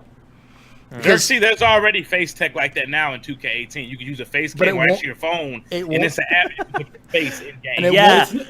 It won't be. It's an not to hour. the fidelity that it's not to the fidelity, and I mentioned this, Gio, on the Elected podcast. I said I can make 14 pictures around my face, and you need to look to the sides, and you basically get yourself in game. You know what I mean? And it looks pretty fucking damn good. Only I have a body of a god, what I don't have in real life. You know what I mean? But Yeah, but yeah, it looks It's- good in 2K. I mean, it may not be a tier it 0, looks great in 2K. but for us Doesn't, to be though. like a tier 4, tier 5, or whatever, that's fine for me. The only difference between all the tier 0 and tier 5 is all the blend shapes. It's all the way the face is animated, but the way the face is modeled is basically the same. And when I was looking at the entire thing, there were 47 DSLRs there. They were each taking a photo at the same time when the guy would push the button, and there were like 10 or 12 photos taken. So it's slightly different from your selfie thing. Yeah. I mean, but that's a higher tier though as well though, because realistically, not everyone's gonna ever be able to get their face scanned in game. So No. with this, because I'm terrible at character creation and all that shit. With the 2K app, everyone could do it. Even if you have a beard, it was able to just scan. It looked good enough even in 2K, so I'm pretty sure Star Citizen could do it instead of waste time on like the fucking face void moving your lips. I'd rather have that feature where I can have me in the game. The two things are completely separate, so I don't know why you're comparing them. Well, Yeah. the idea I'm is just saying. I mean, they're just wasting. I mean, CIG does have a technology which could easily the face rig technology they have right now. The face I keep calling face rig. It's like it's face rig. It's face where it's face rig. That technology could easily be also transcribed as to a taking your face and at least putting your facial. No. But my problem was They can't. No. What they do is just track the face. They don't scan every fucking part of the face. It's just they track the several features. I'm just saying Tracking that and seems scanning. more important. And then instead of moving your face, talking, getting your face scanned, taking a picture, and putting it in game instead of using the VoIP. That's more important in my opinion. Yeah. Let's get to the questions because people are bringing in questions, and we've been streaming for about an hour and a half, and I have other things to do than talk about Star Citizen all day because it's my anniversary. So I have. So, It's the anniversary. yeah, Should have done it tomorrow then. the anniversary. No, Anniversary, no, yeah. the podcast. No, because it's it's complicated. So but obviously, Star Wars is the first 10 anniversary. my relationship, Cam and I's relationship is we really don't really have like a day that we have. We have kind of like a week because that week was where it's a complicated. All the magic happened. Well, You didn't get out of we bed didn't for a week. really officially start dating until a specific date, but we'd kind of gone on a couple of dates before that, but they weren't really dates, and so it was more of like our first date is here, but our first kind of like, are we in a relationship conversation is here. And so we just say, fuck it, it's just this week. Like it's easier to do that. Anyways, All right then. get to the questions. The first question, if you guys, by the way, if you guys are here and you want to ask a question, exclamation point question in chat, exclamation point question mark, exclamation point questions, all will bring you to a link. In that link, type your name, your question, and post it, and then I'll get that, and we'll read it live here on stream. A couple caveats. None of us are CIG employees, though we're all considered CIG shills by the wider internet. But we can't give you official CIG answers. We can make shit up, and we will. And you can run to the forums and be like, "Yo, CIG Soul.create said that the Banu stripper killer is going to be coming out in 2016. Or it's already been out in game. Deal with it." Can confirm. Can confirm. Confirmed by CIG Darsh. And they love to hear that you heard this from the captain's table. Like tag, Chris Roberts and Sandy and everyone in all the CIG to tell them that you heard it from here, because they love to hear that kind of stuff. Then the other caveat is there are such things as dumb questions. You ask them, you risk getting destroyed by Darj. Darj will sing you haikus. And then Soul will lay down that fat beat as Darj sings haikus of your failure. Yeah. But you can ask questions to myself, anybody or anybody individually, Soul, Darj, Fastcart, Geo, or you can ask us all together, and you can ask us any question. Just try to keep it to Star Citizen-ish related. So, first question comes from Mayonnaise015, who asks, do you ever worry that new ships and rework ships are getting too big? No. No, because some of the ships were tiny. The Mustang was fucking tiny. Not a spaceship. No. Basically. No, it didn't seem to me like it could actually be used as a spaceship because it just didn't have enough bulk. Yeah, it's too fragile. Some people don't like bigger. Like, some people are upset that the merchantman got bigger. They was like, I like the size it was. Who got upset that the merchantman got bigger? There's some people they like that. I guess they want that. Probably Polaris owners got upset. They don't. You gotta think this is Star Citizen. People get pissed off at a lot of shit. Yes, I do have to say that these people have no sex life because nobody ever complains when it gets bigger. Nobody ever complains when something gets bigger. Ever. And I must apologize for the people who are listening with headphones, because I know my voice got really high. But that's just how that was the first real, genuine, like confused and angry shout I've heard Fastcarts have ever. That was like the thought. I could see the thought. Fastcart. I could see the thought crossing his mind, just being like, "Who the fuck thinks this?" Yeah, that cleans up for your podcast. Exactly. Oh. But no, I don't think the ships are getting too big. I think that they're getting the size they need to be, because CIG is working them so that they I talked with Matt Sherman on stream, and I've talked with him. I actually talked to him a little bit at TwitchCon about this, which is the fucking Mustang. Marlin? The Mustang is horrible. It was designed. The way it was designed was just didn't fit with any of the long-term consequences. It wasn't the concept behind it wasn't thought out well enough in terms of long-term gameplay. It is like a Tesla. Yeah, it's a cool idea. It was a cool idea, but it was poorly executed in the sense that it didn't work with the physics that they have in terms of being able to walk around in ships and stuff like that. I do think that other ships that get bigger, the same reason. They just need to get bigger because they need to have more space. You need to have shit in there. You need to have space for environmental controls and power plants and weapons and all that kind of stuff. But also, you need just a bed to sleep in. You need a place to put your suit and your weapons and stuff like that. So. And I need room to swing my massive cock around, and just wasn't getting that impression from the Mustang Beta. It's the Bang Stang, exactly. It's like the size of a closet. Just give me a little bit more room, just a little bit more room, so I can do a sexy dance in my banana hammock. It needs a stripper pole. It does. Can I just say, Darch, it's not optimized for your. That's it. I'm done. I'm gonna close my shade like Gio did. The next question is, what kind of crazy bugs would you like to see when 3.0 goes in the PTU? Someone posted something that was really cool in my chat, which is when you land on a planet, the planet shoots off into infinity. Oh wow! Oh wow! Or just you start slowly sinking into it. Yeah. Just do that. It's just quicksand, quickly. I wish it would go into a dance animation and not get out of it anymore. Yes, like your ship just Pennywise dancing animation. You just can't talk. Yeah. You can't stop. Literally, cannot stop dancing. You get into a glitch where you cannot stop dancing.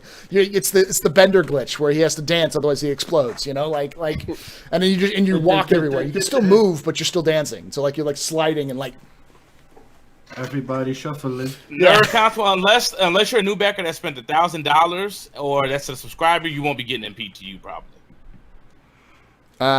Yeah, no, that's probably unless or you can be a new backer and play a lot of the game, but you're probably not going to get in the PTU, the first wave PTU for 3.0.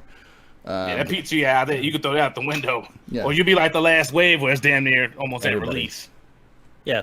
I have to say though, for a lot of people that say, "Oh, I want to be in that first PTU wave," there's nothing grandeur about being in that first PTU wave. No, it's Not work. at all. Also everything will break. It's Oh, not yeah. fun. Also, ever, yeah, and crash. Like It's, for people, it's basically Q&A. It's not playing the game. yeah, no, No. for people like us, it's cool because It's we fun. get to show off the game and we like bugs. Like there are bugs that we exploit and do shit. So we like the kind of those kind of things because they're funny stories, and if we stream it or we put it on YouTube, it becomes an entertaining moment. But for your average player who really focuses on gameplay and they want to see what they can play and how they can enjoy themselves, PTU sucks. It's not a game. It's like getting involved in a beta patch for an early access game. It's like, yeah, you get to experience the new content, but it's all broken. So why would you want to do that? Oh, I got a bug for you. Being able to put a side one ship weapon on a heavy armor. Well, that would be Oh, that'd be a Yeah, great yeah. bug. That'd be a great bug. Let's see. Next question comes from Fastcart, who says, since Paul is beating me up for saying vertical slice, can we make sure someone records it to make it into a viral video of nerd or un-nerd violence? Yes. Yes, of me breaking my hand on Fastcart's Fastcart, you know? Just be like, you know. And then Fast- ran over shortly after that, steamrolled. Yeah. And then I'll be saying, can't we all just get along? Also, lock up your daughters when Fastcart's around, because Fastcart is a smooth talking motherfucker. I'm just gonna say, like all of my experience with the Fastcart the last 2 years have been, this man could sell water. Gets all the chicks. He could sell ice to an Eskimo. Like Goddamn ladies man over there. he's also the reason why Fastcart and I get along very well is because Fastcart I feel like is like an incorrigible extrovert, and so I feel like that. It's like Fastcart could talk to anybody if he wanted to. I can't talk to anybody, yeah. Yeah. Thank you. Westbrook Drew, I hate to say it. I mean, that's good that you find a lot of bugs, but I know a lot of people who haven't found one bug somehow got an Evocati. Yeah. So it's some That's- funny stuff. I don't think know. at some point they're gonna be redistributing the Evocati stuff, just like the PTU. They do it every so often. The PTU had, because remember the Evocati's only been around for 2 patches. It was in 2.6, and that was it. It was the first time it was actually released. It was 2.6. Wow. Yeah, I mean, yeah. Because that's been a year ago. Yeah, exactly. That's what I think. It's just been a while. Oh no, 2.5. 2.5 was the first 2.5 Evocati was patch. first, But still, that was like a year ago, a little over a year ago. Over. So and PTU has been around for more than that, and since 2.0. PTU was originally Evocati, and then they got a test group for the test group. Yeah, because they wanted to be able to give people stuff. I that heard was you like totally test on your test on your test. Yeah, basically. Squadron. Sorry, what? Yeah, exactly. Pop quiz, At test least I would quiz. do that. You will get the game when it's optimized for you. Optimized. Not this joke again. At least so come up with something original. So Mudfucker asks, with the new schedule report, graphs and tasks added, do you think these are features or something else? What? Huh? I didn't catch that. I haven't Say that checked. again? I haven't checked this new schedule report. Apparently, it says the new schedule report has graphs with tasks added. Do you? Oh, think they these are- did change. Oh, They did change that. some stuff on the charts. Yeah, hold on, I get it. Yeah, I think they're making them more for towards like release instead of like this monthly type stuff that we're doing or weekly, whatever. All right, so I'm bringing up the chart right now. It is in Twitch They chat. optimize it with graphics in charge. Yeah. And at the very top right, you'll see something called Drowning by 12-1. But I'm thinking that 12-18. It's something Yeah, top right? that's been in since the beginning. It's This has just been like this for a while, right? Yeah, this has been like this for a while. Are people just discovering this? Is that what they're doing? Maybe they've that's been updated from the this. very beginning. We're not getting the entire It schedule. was It's even cut words off. before. There's It still was words stuff before. to the right of Oh, it. this was updated 11/3/17. So yeah, this was updated. So this is for next year. Yeah, this is for next year. So Well, they're this showing one off. says 2017. Yeah, this is for 2017. We're in 2017, Paul. I'm a dumbass. Harbinger variant 6584. Ha! But it says updated 2017, and so I'm There's a lot less ships in there than there was, though. yeah. Is that 2 days ago, or is that March? That is November. November. Okay. I know the BUK kits. I mean, you got pretty fucked on those. I'm pretty upset how they changed those modules. I was wondering why we didn't see modules for a while. The B-Fucks? Yeah, the fucks. Listen, I would really like. I hope they bring back about CIG was variants, running away from the because- B-Fucks. Don't run away from the B-Fucks. Embrace the B-Fucks. Then they go away. Then nobody says B-Fuck anymore. They just say Battlefield Upgrade Kit. So Board says, no, he means that the tasks and bugs for each of the game loops for 3.0 to go to PTU.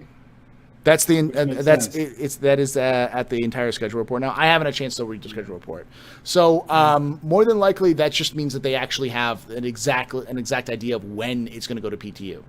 Like they need to get this stuff done before it gets to PTU. Could it get to PTU? Yeah. That's all it is. Like that doesn't mean it's new features. These are just things that they have to fix or they have to. What was add. it, like 15 bugs left or something like that? 20. 15. But Well, it 17? went up to 20. Yeah. Like, So it was 15 on Thursday. From They 15, shot to Check the 20 schedule next week. report. Oh my god, dude. That's I what someone put said the link- last night. So I put the link in the Geo- schedule report in quick chat. Geo, I'll put the it in. more it's not like they're putting shit into the code that breaks it. It's not like they're just deleting random semicolons. They're identifying bugs to be fixed. Finding out. If they just went to 0 and went to PTU and those 15 bugs were still in the game, those bugs would still be in the game. Yeah, but I'm getting to the point where if it keeps going on like this, we will not be in PTU this year. I think we'll be in It's gonna PTU go this year. into last year. Well, that's if they're gonna release it as is. Like, all right, fuck it, here goes. Got 5 more bugs left because they're probably gonna do some kind of heroics so for the holiday stream. You know So how they do. here's the thing they have. They have performance and stability has 63 bugs. Mobiglass has 60 bugs. Traversal has 24 bugs. Ships and vehicles has 37 bugs. Missions has 87 bugs. And shopping has 20 bugs. I think what they're basically doing is... The thing is that a lot of these are also linked together. Tasks or bugs. And they can get a lot of tasks done. Because they have 11 bugs and 76 tasks. So there's some things that... tasks seems like it's just stuff they have to complete. So there may be... that's all it is. It's not new features, though. I don't think these would be new features. These aren't things that they haven't already talked about. I hope there's No. more It's time basically being stuff that worked. needs to be in the game but just hasn't been finalized. Yeah. And then you go to bugs. Yeah, because it says bugs. They have 20 bugs in shopping, 11 bugs in missions, 6 bugs in ships and vehicles, 2 bugs in traversal, 18 bugs in mobile glass, and that's it. So that's a significant amount of number of bugs, but we've seen them crush 50 bugs in a day, in a week. It's, it's not, I wouldn't like lose all hope, but as I said even before Evocati was released, that I would expect PTU be out by the end of the year at best. And the full release of 3.0 to happen next year, sometime in January when they get back. At the worst case scenario, they'll just push it out live when it's not ready, and they'll just fix everything with 3.0.1, which Hey, can I just mention one thing? Go ahead. I just love how we posted. We almost posted up to the date news here because people are commenting in Twitch chat right now, like, oh, the Benny Mitchell and say for 2018 and stuff like that. The information has been available, but because of podcasts like this, more people know about it than they would have otherwise. Yeah. Yeah, but don't go by that chart either. If that shit says May, expect that December August. 2018. Then maybe. I hope. Yeah, I thought it was You updated. I gotta thought they were doing times that it by next like year. 3, whatever they say, times that shit by 3. That's what I learned. No, Yeah, Gio, just because we go by colored people time, not everyone else goes by colored people. Well, CIG does. CIG goes by Shit. Valve time. Oh, God God. damn, dude. Robert Standard Time, man. Robert Standard Time. Robert Standard. I think, though, just to add to that one, Paul, what you said in the beginning, communications. people just assume because it isn't on such a scheduled report that it's going to be there when it says it's going to be there. Yeah. And it's what Gio says. Don't follow that report at all. You know, it will probably be in that order, but the dates on it. Just forget about the fucking dates on it because it's not going to happen. You know. Well, yeah, because that chart did say June and 3.0 was supposed to come out at one point. Exactly. Yeah. And we're November 4th here now. Yeah. So the dates are maybe internal dates for them. I wouldn't even follow that. You know, it's that chart's a joke. forget I'm about sorry. it. Yeah. That's Okay. why when they said that the quarterly, when Chris said patches were going to come quarterly, I was like, okay. Yeah. Sure. I believe it when I see it. Because we heard that at SitCon they were going to drop something every couple months. What happened to that? We're on a They were waiting for the year Delta drought. patcher. Do you have any idea how expensive it is to send 40 gigabytes to every backer? All right. No, I get that part, but he still said that, though. It's still not. So the reality of, and I'm going to talk about this.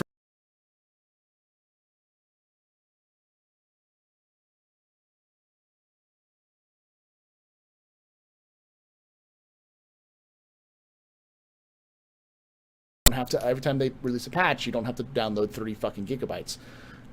What the Delta patcher does is it means that they have less restrictions on hotfixes for balance issues, but patches still need to go through the full cycle of lockdown, testing, bug fixing, and release that they normally do right now.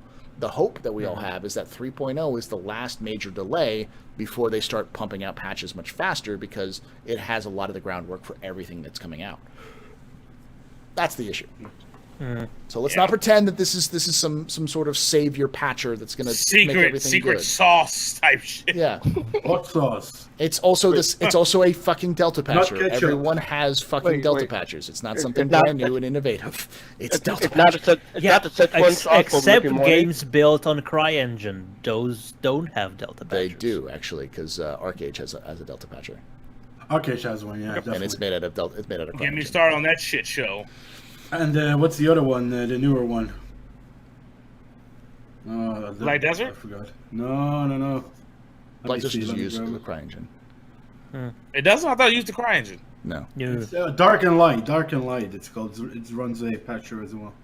That's CryEngine as well. Okay.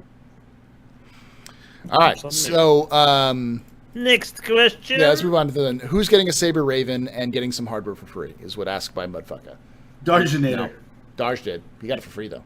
He got both of Yeah. them for free. Yeah. He obtained it for free. You got the golden ticket and ain't seen the Willy Wonka factory. I'm done with. I'm done with. ships. I did something to Wonka's Willy. He's seen the Willy Wonka, yeah. But personally, I'm done with ships. Like, there's no ship that I can imagine. I in the wasn't future. gonna buy it. No. Yeah. Yeah. I would buy it. I would have bought it. And if they come out tomorrow and say it will come with LTI, we're updating that, I will buy one of these SSDs this year. But as of right now, no LTI, no buy. But And I wait for the there is SSD to get cheaper. There is only a certain span that is going to get that chip. Not all SSDs in half a year's time will have those chips anymore. Yeah. I think Yeah. they only had like 200 or something available in total, Darch. Forgive me if I'm wrong. They had a certain amount set for... So it's only limited edition with the SSD, so to say. Actually, don't know that there were 150 at the event, and Okay. that's all I know. Well, the first batch sold out Newegg, and they already restocked them. So I think they got quite a few, I believe. The first batch for New Egg was 6. Oh, really? Yeah. This will probably go on until a little bit next year, I think, because Intel paid a lot of money for that shit. So that Citizen Nobody Con, has it in exclusive stock. ship. The entire stock went to Frankfurt. Well, in America, on Newegg, I went there yesterday. We still had some in America. Okay. I don't know, maybe different out there, but yeah, out here, that shit's in stock. I mean, Okay, cool. Okay. But speaking of ships, I am waiting for the anniversary sale because I'm probably going Definitely. to upgrade my Constellation Phoenix that I got last anniversary sale because I got one of the last one, and I'm probably going to make it into an Endeavor. Someone else pointed out the other major game that uses CryEngine that has a Delta patcher is MechWarrior Online. I see. Yeah. That was But other than that, I still want a Mustang Omega. But other than that's the only two ships I'm in. I I might gotta actually say, pick up a Raven- Delta. I might actually pick up a Mustang Delta, but I don't think I'm going to pick up a Delta for actual cash. I think like pretty much all of the ships that I want to have for the game I've got, and I'm just going to earn the rest of them in game. Like I still got the Saber Raven that I want to get rid of because I'm not a dog fighter. I bought it for 2.6, so I had some a Saber Raven. Yeah. You have a So Comet. Saber. Sorry, Saber. So I think nobody picked up a So Pioneer. knows something we don't. No. So I want to get rid of the Saber, and as you know, I'm a bit of a space trucker, so I want to get something that fits a bit more into that space trucking idea, kind of transporty, Majiki Mabobby. So no, you guys got a Pioneer. I'm the only one who got it. No. You got one? Oh.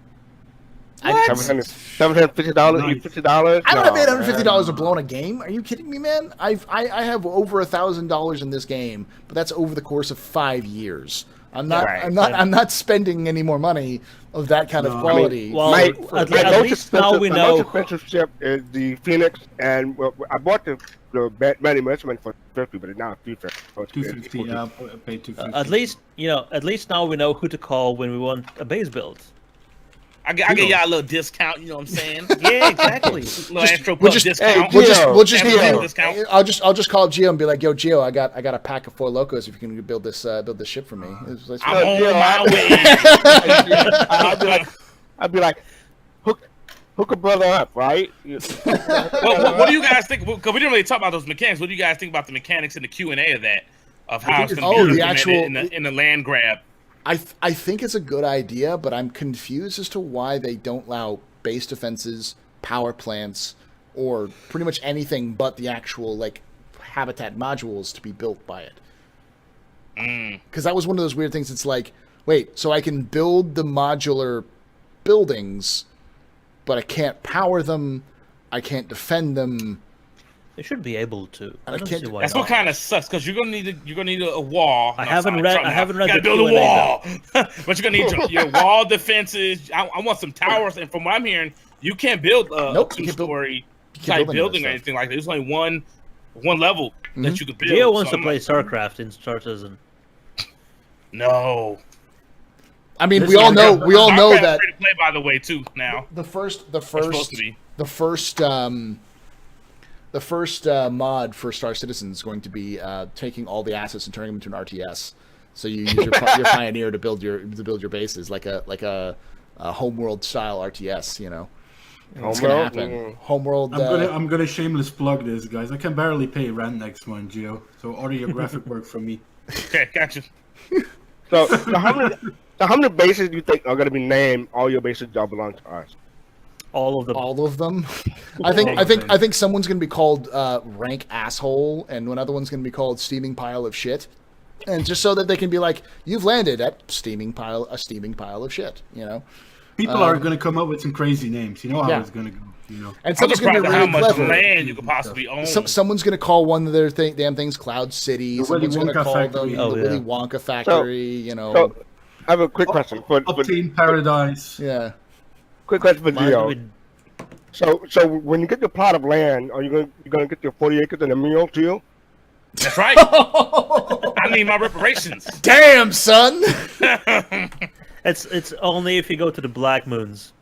Oh, Black Moons is a thing. You heard it here first. Mine's gonna be Darjan's Amazing World of Sandwiches. Mine is gonna be Tropical Surprise. It's going to be the shape of a pineapple. Mine is going to be called Not the Astropub, and I'm going to put a giant mustache outside. Be like, see, it's totally not the Astropub. It's got a mustache on it.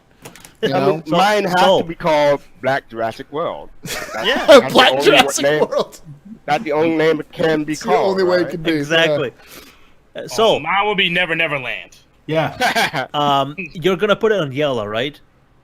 Just because it's a tropical surprise, it'd be so surprising to see something tropical. Tropical on yellow. By the way, did you Very guys also did you notice that the hotel in this truck stop that we saw in the final demo was a tropical themed hotel? Yes. Listen, they did that for me. That's for me, I tell you. See, the call-outs are already going out. It's going to be the vest, listening, the hat, they're and the tropical surprise at the hotel. I am no shit. I really want them to do a hat. I really want them to do a hat just so I can walk around with a Meyer hat. You know. Well, I mean, so I want that's like beers. that's like Meyer- that's like me saying that Cash Card is named after me because they couldn't name it Fast Card. That's exactly what they did, though. It's true. What are you talking about? Meyer's hat was scanned in. Was it? I don't know. Yeah. There is a 3D model of Meyer doing his NDA face, and he has his hat on, and after about 2 hours afterwards, they told us to come back, and there was actually a already 3D rendered model Wow. of it. Yeah, there on the computer. So Wow. it probably won't do anything with it. It's just like They okay, need to let's scan just my get beard. the guy man. out of Me and the Gio's studio. beard. We need to go in there, man. I need, We could I be need Beard to get in models. there. I was wondering why. I was like, why are you loading the stream board? Board is going to name his planet loading. His planet loading. That's a good one. Loading that YouTube money. Load screen.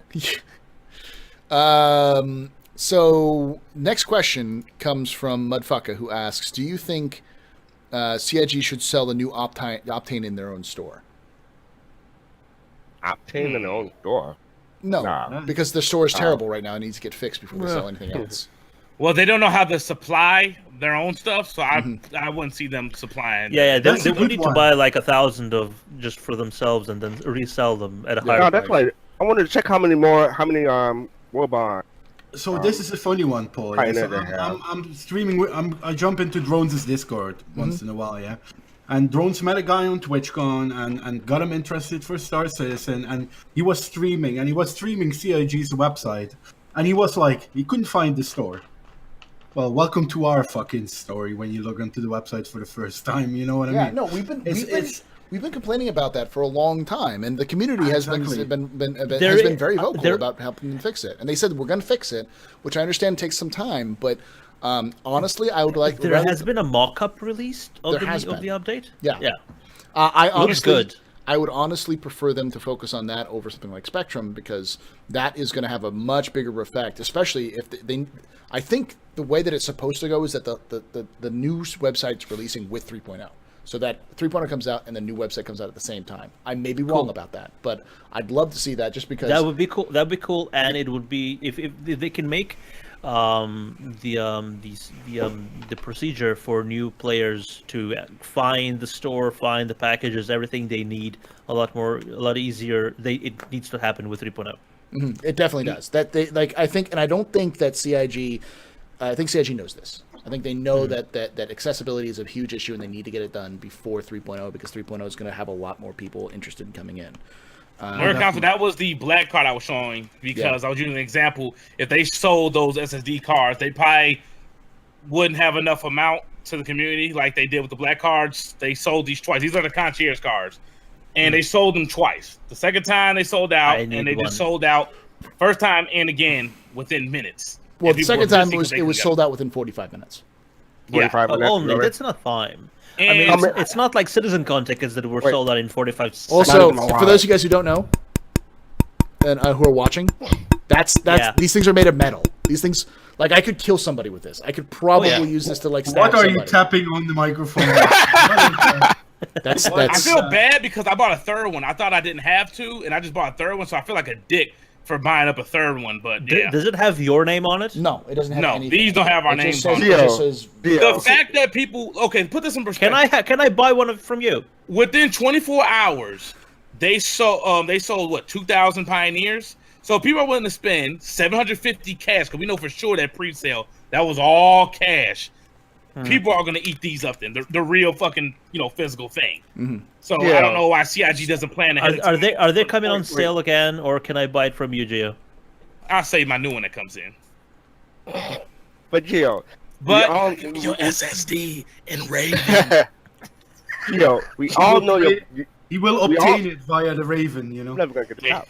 Go ahead, No, fast you're card. not. You're fast card. You're not. Let- It's a let- bad joke. let- I just want to say, Gio, we all know you're black enough. You don't need three black cards. oh, that's racist. Damn, son. So hold on. When What's Gio worse? flashes his concierge card around, is he playing the black card? He's Yep. he's playing the I'm black. playing race car, baby. You peasants who haven't spent $1,000, infidels. Join the PC Master Race. That's what he's trying to do. Yes. Concierge Master I Race. do have a serious question. Like the I'm not Pioneers saying are supposed to anything. end. The I'm not Pioneers saying are supposed to anything. end on Monday, November 6th. They have 252 left. You think they'll sell them all? Those are the War Bonds ones. I think that's it. I think maybe if they would have put that Q&A post up a little earlier and maybe a part 2, I think they probably would have sold the rest of those. But I think that's it for that. How much did the card cost? It was actually pretty cheap. It was like $10. I think it was like 10 or 15. Only? Why didn't I get it? I don't know. Because they They sold went out too too fast. fast. They went too fast. You have no No, time. when were they for sale? 2 years Like- ago, 2-3 No, years they ago? sold it I again. wasn't concierge back then. Yeah. No, that they was- sold them again like 2 weeks ago. At 2 40, weeks and, ago. and they sold them in 45 minutes. They sold them. Was the it day- during fucking CitizenCon? It was, I believe, or right before Oh. CitizenCon. It was the day before CitizenCon. Oh, Yeah. I was driving to Germany at that. Yeah. Yeah. I God didn't- damn it! I Okay, only- Gio, I need to buy No, one of nothing. you then. I'd only heard about it. You know, I only heard about the black card Sarge, sale you can buy when my card. it had already been sold out. Yeah, I heard about it after the Yeah. fact. You got the peasant card, nothing on there. There you go. The peasant That's card, the yeah. Aurora card. There also is another card. If I remember correctly, there's another card you can get for higher prices, or they were planning on getting another card for higher prices. But I think that might have been just a rumor because of the original design was black. That's why they call it the black card, but it's actually silver because it's metal. And then they put an F7. I think that's called Black Chrome. Like it should have been like an 890 or 600. I like some fancy shit. I don't know why a Hornet on that card. Yeah, it would make sense to have like an origin. You know. Like something fancy. Constellation Phoenix. Next question comes from Nerd Council, who asks, "What activities are you excited to do in 3.0?" Who's going first? Being able to do missions that are not the same missions that I did so many times that I now have almost 1.5 million AUEC. I know I got to get on Wow. Uber Nerd's level because he's at like 3 million. But you know how many times you have to do those missions to get that much motherfucking money in game? Quite a lot. A lot. Hours, at least like a full like work week's worth, if not more, of the same missions over and over again. Goddamn. Uber Nerd is very missions. good at talking a lot of shite in between us, so he'll get up there, you know what I mean? Yeah. Well, me, I just want to jump off my ship and smack the ground on the planet side. That's what I want. That's the first thing I'm probably gonna do. You're going to commit suicide. Yeah, there's so much to live for. I want to see what happened. Like when he jumped off that platform, I was hoping he just fell into our corp. He just kind of floated. I was like, oh. No, I was hoping for the Yeah. for the falling animation, which the like. Oh. That'd been funny. I'm looking forward to everything Planet Side. How about you, Darsh? Chasing the Sunset. Oh, that's it. You got mine. That's it. Is that I'm yours gonna as do well, that one. Fast Card? Yeah. How about you, Soul? Everything Planet Side, I think, is going to be fucking amazing, man. I've seen enough space now. I want to see planets. I want to All land right. on that thing, fly on that thing, chase people on that thing, Ne- wave my Willy Wonka around on that thing. with your tropical surprise. Next question comes from Mudfucka, who asks, "How do you speculate how land claims will be purchased? Do you think they'll be sold for IRL money, or will it be pay to win?" No, Ooh, I have a little money now. no. No, definitely not. It doesn't make any. CIG is very concerned about the economy, and anything And how do you that have affects pay- the economy is going And to be how a big is deal. buying land in game going to be paid to win? Well, yeah, because the thing is that right It now, is in some games. well, right now there's nothing you can do with the land. Like it's And- it's like and- Rust almost. It's not Arc Age, it's Rust at this point. Where Arc And Age, until where the you, Pioneer gets in, you won't be able to build your own outpost anyways. Does he mean at the same when when the the land, I think outpost- land claims will come in when you can build your own It dep- outposts. Yeah. Depends on how much land is available as well. You know, Paul raised a very good one. I've been an Arcade player. Arcade Final Fantasy, where land is very, where you have 4,000 people with 1,000 plots of land, for example. That's where the price is going to be high. I guess in-game money, you know what I mean? But it depends on how accessible land is for everyone, you know. Could be that everyone can grab land and then it's worth nothing. So it all depends on how CIG is going to distribute the amount of plots available for you to grab, you know. With being space, it's probably going to be a shit ton. So it's Yeah. yeah. Yeah, and Arcade has a specific player zone where you can only plant that land in that area right there. I don't think that's going to be in Star Citizen. You can plant this shit anywhere that's flat. So, Gio, you're going through lots of multicolor spectrums right there. Like you're going like his white balance is just been going crazy all the time. I'm not going to check that. Do you have the auto white balance set? Because that's probably what's going on. Because that's happening to me all the time. Let me see. Yeah, because you've been going blue and yellow. Like yellow, blue, and yellow. I don't know. But thing is, you will only be able to kind of buy plots in UE space.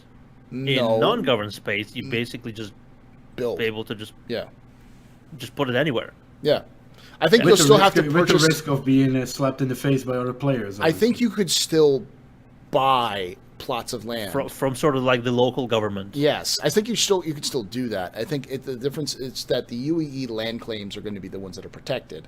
So, and protected doesn't mean shit. Like let's be honest here.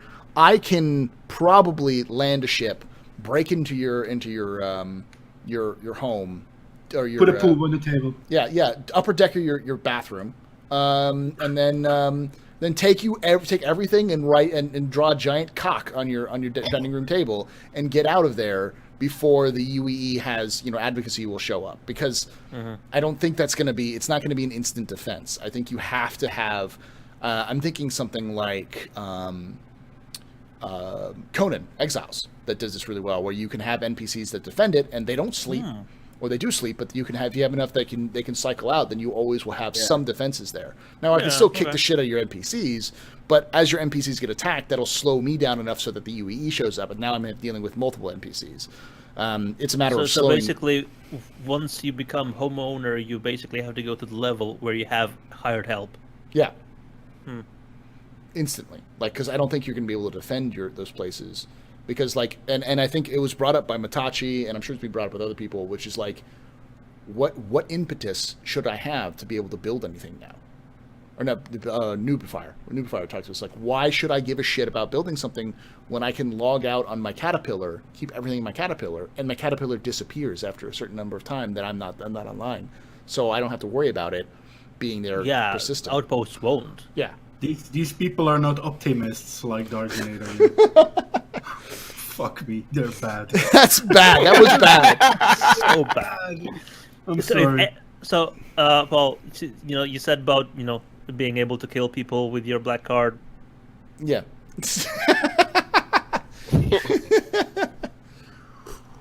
We'll do a bit of kissing and hugging on British Income, man. You'll be alright. And slicing of throats with metallic objects. Next question. I got a fat neck though. I don't know if that's gonna. It's gonna take a while. Next question comes from Fastcard. Paul, who asked Paul at FirstCon, how many people commented on the color of your hair, Kappa? You were the only person who commented on the color of my hair. Wait, what happened? So, I was at CitizenCon. I missed the entirety of VerseCon. Okay, I have to watch stuff. So what happened was I did Citizens of the Stars, and because of the lighting and because JJ, their editor, does color correction, my hair. Abrams? Yes.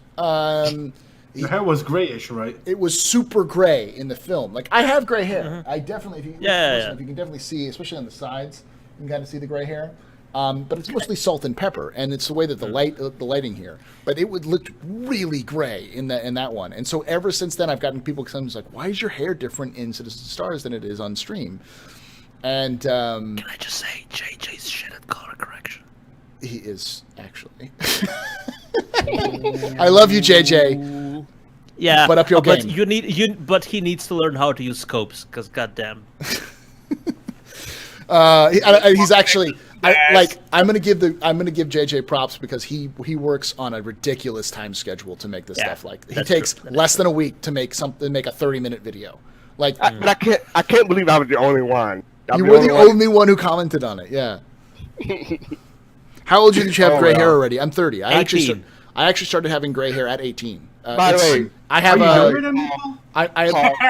I'm 30. This is salt and pepper. I'm not saying anything, guys.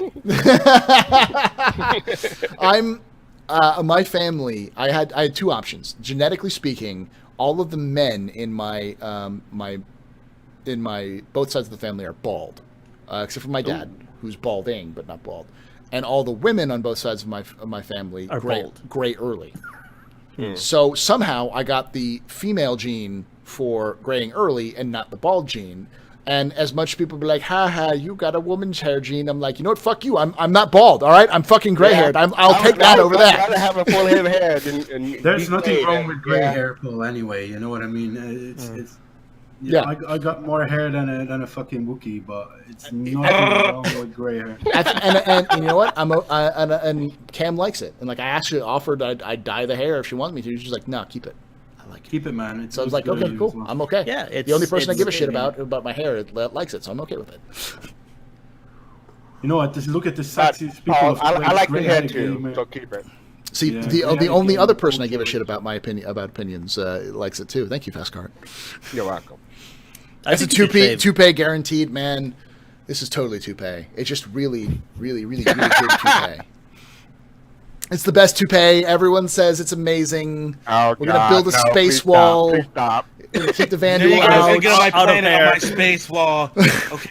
No Vandal. No Vandal. Very bad. Much Dirty sad. man. Vandal. Vote for We'll me, rape our Emperor of the children and Take over our UAE. planets. Taylor and Earth have good people on both sides. Many sides. Many sides. Many sides. Many sides. Listen. Do Jew- you Jew understand? sounded a bit Vandal like lives this, matter. Vandal lives matter. Oh God. Gio sounded a bit like his Twitter video there. A Oh. little bit. Just Oh, a little man. bit. So next question comes from Zoldus, who asks, "Hello, gentlemen. I'm wondering if all of you, if you got your questions answered in the Pioneer Q&A. If not, what question would you have liked to have answered?" I'm gonna bring it up real quick and link it in I chat. got some redundant ones in there that I'm like, dude, why answer that one if it got answered in another question? That's because Link it people in the don't chat. Let me look at it. The Pakistan. Oh, Darj, you're talking about the dude with the hair that uses. The amazing hair. Yeah, no, I've actually said that's UK backers need to petition the UK government to declare his hair a national monument. You know, because the amount of product he's used in that hair has made that hair just absolute perfect forever. Yes. One of the questions okay. I want to answer was, what happens if I put a settlement in UEE space? Are they going to attack me for not paying the UEE license? The thing is, if you try to put a settlement anywhere in UE space, there's probably no place you can put a settlement in there. UE space. They're probably all bought up already. I mean, that is going to get bought up pretty quick, especially if your shit can get attacked when you're offline. Everyone's No, I going mean to like NPC bought. That's what Yeah. I mean. Well- Unless you find a wormhole to a new system within, inside a I mean, neighborhood. there are some low-populated UEE systems simply because there's just there's no incentive to go there. I think Right. Yeah. I think you'll see the number one place you'll see settlements is mining operations, Yes, and that's exactly. simply because you're going to have large groups. Because you got to remember that this whole thing, like building settlements, this is not Rust, where everyone and their mother is going to have a settlement. A settlement is going to cost money. It's going to take time. It's going to take energy and resources to protect. So it's an org level end game type gameplay. You're talking about building a settlement where, like, Test will have a settlement maybe in a mining field or a place where there's actual mining going on. And the reason why is because Test has 1,300 members and 13,000 members, and I can guarantee you that at least some of those people are from all over the world and probably want to do mining. So if you had all those people in one place, there would be round-the-clock mining going on at that area, so you'd always have protection.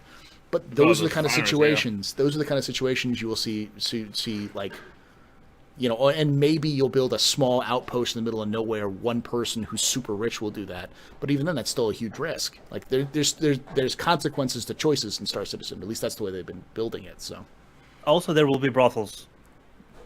Well, that's a good thing. oh, 100%, 100%. Space brothels in 890s and 600s. That is the one question I'd actually have is, can we build stripper poles, and can I build bars inside these? Well, if you buy 890 jump, it comes with its own. I know, but I mean, like, can I build a permanent one? Like, is it Like just on the Pioneer? He wants to build a strip club from the Pioneer. yes, using the Pioneer to build a strip club, like an actual bar and dance, place and places people That to needs sit to be down. a thing. That's the question. With Will 3D it- printed strippers. 3D printed strippers. Will it build landing pads? No, That's it won't. something It I should. love, No. They've already But answered that. how do landing pads get there then? Yeah, I think they said that on the Q&A. I think it's it's I don't know. I think you have to like bring them themselves. They didn't. I didn't see an explanation of where power, defense turrets, scientific equipment, and landing pads actually got built into those places. Maybe those you need to actually buy from actual manufacturers, because they are more than just walls and a roof. I'd probably maybe safe spots. Does that show male, female, and smizmar strippers? Okay, let's not gender binary bullshit. Okay. Yeah, exactly. We forgot the Cruzian strippers as well. The Cruzian. The Cruzian. The Cruzian. It's a stripper with a lot of pizza. I still think the first time I see a Xian in game, I'm gonna want to take a piece of pizza and just be like, eat it, eat it. You know you want it. I know you. Where's Splinter? Where's Splinter? I'm gonna be such a racist motherfucker when it comes to Xian. I really want there to be a Vandul that has like Shredder armor from Ninja Turtles. Just so I can see Master Shredder fighting Xian on a ship called the Master Splinter in space. No, but Shredder would obviously be with the Banu because they're more turtle-like. The space tree people, like the Banu are. Aaron?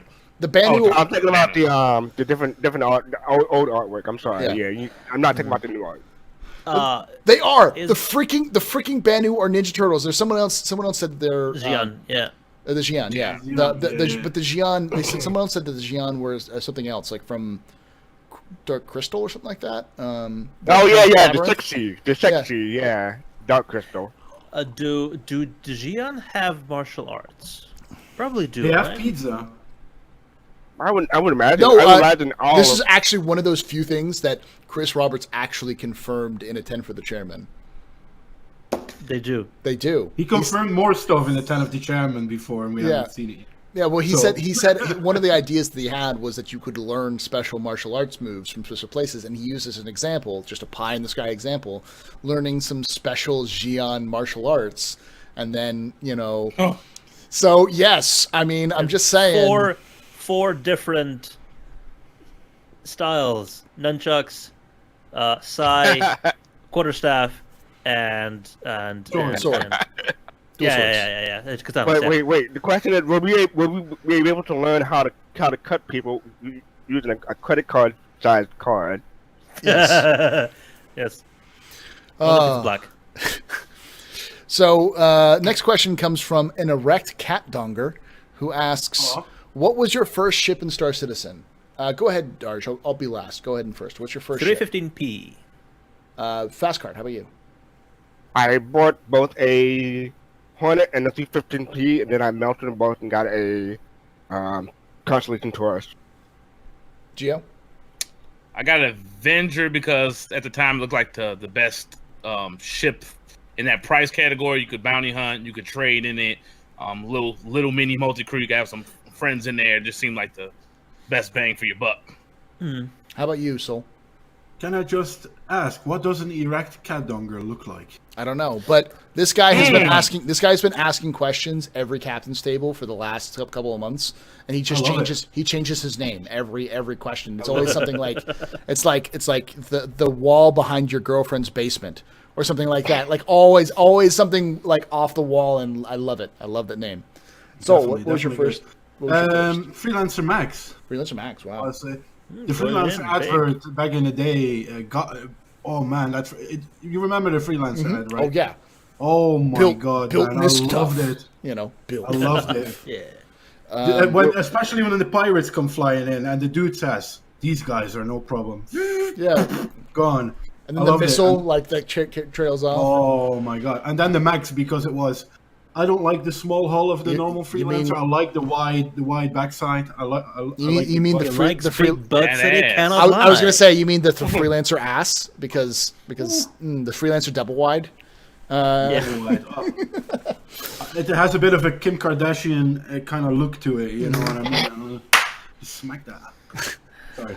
My first ship was actually a 315p, and it was because I'm a dumbass, and I was looking for something that had alpha access at the time, and I didn't see that the Auroras had alpha access. The first thing I saw that actually had alpha access was the 315p. So it was actually, at that time, it was called the Bounty Hunter package or the Explorer the package. 15P was no That sounds about right. the something to do with exploring. It wasn't Explorer package. Vanguard package or something like that. It was something like that. I still have it. Yeah. I upgraded that package to a Buccaneer, so I actually replaced it with Buccaneer. But I'll So- come back to you as soon as I check it out because now it's going to bother me. I'm going to remember. just so Yeah, you I'm like guys- About a midshipman. Yeah, I was just looking up what was my last ship because I couldn't remember, and it turned out to be the Nox from July. yeah, the last ship I purchased was for myself was the Buccaneer. That was Banu in Merchantman. early this year. Just before it went up.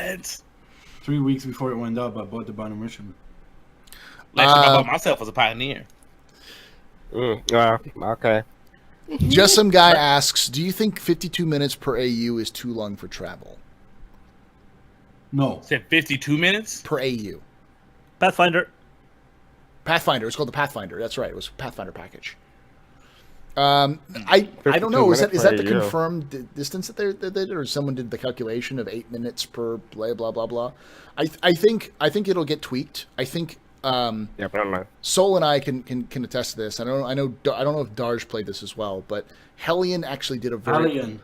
I think Oh, a yeah, lot I of did play I've Hellion, mentioned yeah. this before, and people were like, "Oh, Hellion's a dead game. Who gives a shit?" It's like I love it. I love Hellion it. is not a dead game. It's a game that is in stasis because every time it updates, it fucking wipes all the servers. Vibes, all this stuff. When yeah. when they're actually at a state where they're not wiping the servers, it would start growing because it's a Oh my significantly cool God. game. Such a good game. But- and I didn't mind it, Paul, waiting in It has the perfect balance of distance and time. Going between moon and moon of a planet is around a planet is like 4 to 5 minutes, and then between planet to planet is about 10 to 15 minutes. And people say it that's was too 40 long, minutes. huh? It was 40 minutes. Remember that? Yeah. Me and Drones did 45-minute jumps, but it gives Hmm. you enough time to like clear the whole. How do you call it? The magazine? How do you call it? In English? The hole, where all your goods are. You can put the canister, Oh, yeah, the yeah, whole color code, and Yeah, the whole, Because that's the other thing is that people are assuming that you're just going to be sitting in your cockpit. Like most of the time, if you're making these long jumps, you're going to be doing stuff. Now, I do think that Not if you're in an Aurora. well, even in Aurora, you're going to have stuff you're going to have to do because you're going to have to like maintain your systems, make sure everything's good up to date. You'll have to probably calculate, maybe make some communications calls. Now, I don't think you should be going between system and system in Aurora. Like an Aurora should be used for a small planetary system or maybe from planet to planet travel in the way that you can earn enough money to not have the Aurora anymore. The Aurora is not a ship that you're going to be using for massive long jumps because that's boring and stupid. You're going to have to get bigger ships because those are going to make you more money and make the whole jump important. But I think I had a long conversation about this already with someone a couple days ago, and the essential idea that I came up with was that distance is not a problem and time is not a problem, but you need to manage it properly. It can't be too long, it can't be too short. And you know what? CIG's still building it, so it may be too long and may be too short. I can't We tell. don't know. We'll have to be in game to see it. And we don't know until all the systems are out as well. How long are you going to? And your tank is not going to last from one side to the other side of the universe anyway. So you have to make stubs anyway. So they'll probably make it a time where it's what Paul says. I think not too short and not too long. Because if it's too short, it's fucked up as well. You know what I mean? You want a bit because of time in you're going between. from A to if you start at A and immediately end up at B is like, what was the fucking point? And a good example is and it's a stupid one, Euro Truck Simulator. You play that game and you drive with your fucking truck all the damn time. That's what I want to do as a space trucker.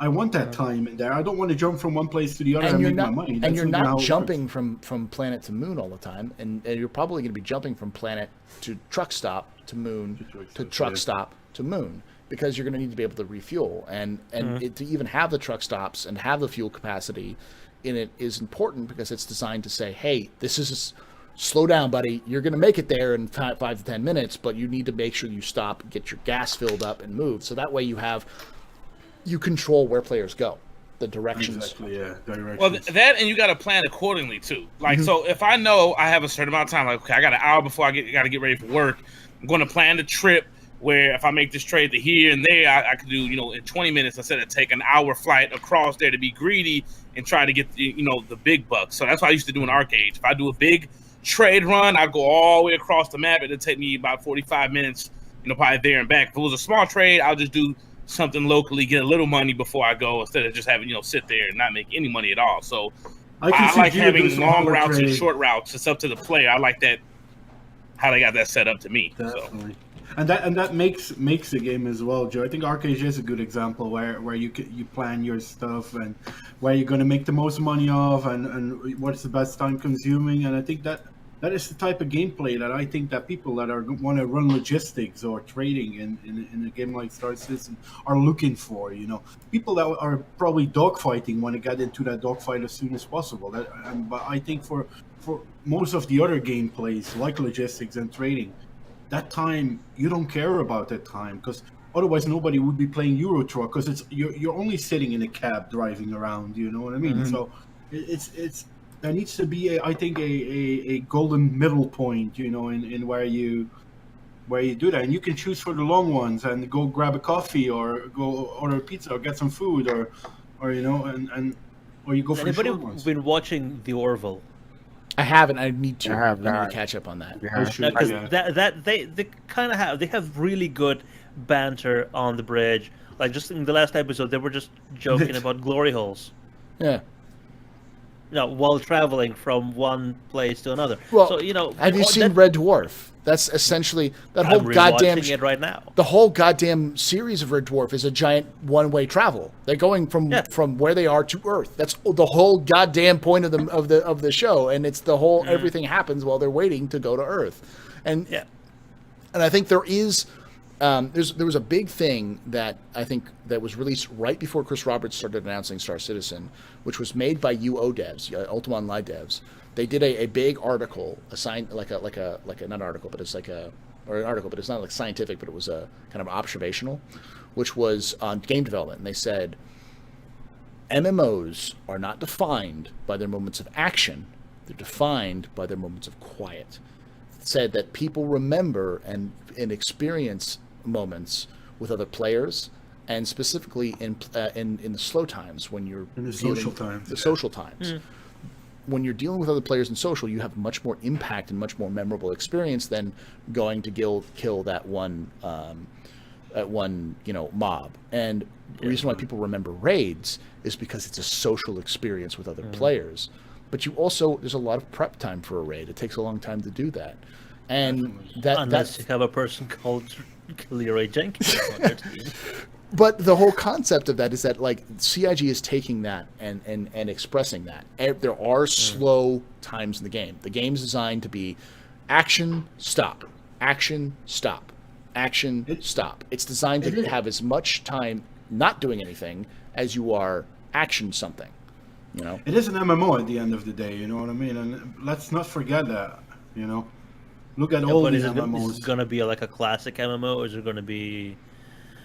Well, I think all the MMOs still have that same aspect, Darge, of that, what Paul says, stop and go. Look at Black Desert, which is a lot more fast-paced. But you still have your quiet moments where you go chill out in town and talk to your buddies or whatever. Yeah. And then you can choose to go into those PvP environments where it's a lot more high-paced, you know what I mean? So you still have that stop and go thing. So it's like Citizen Con, It's not about the presentation, it's about socializing around it. And that's what the game is. Like in many ways, the MMOs are defined by their social aspects, not by their, not simply by their.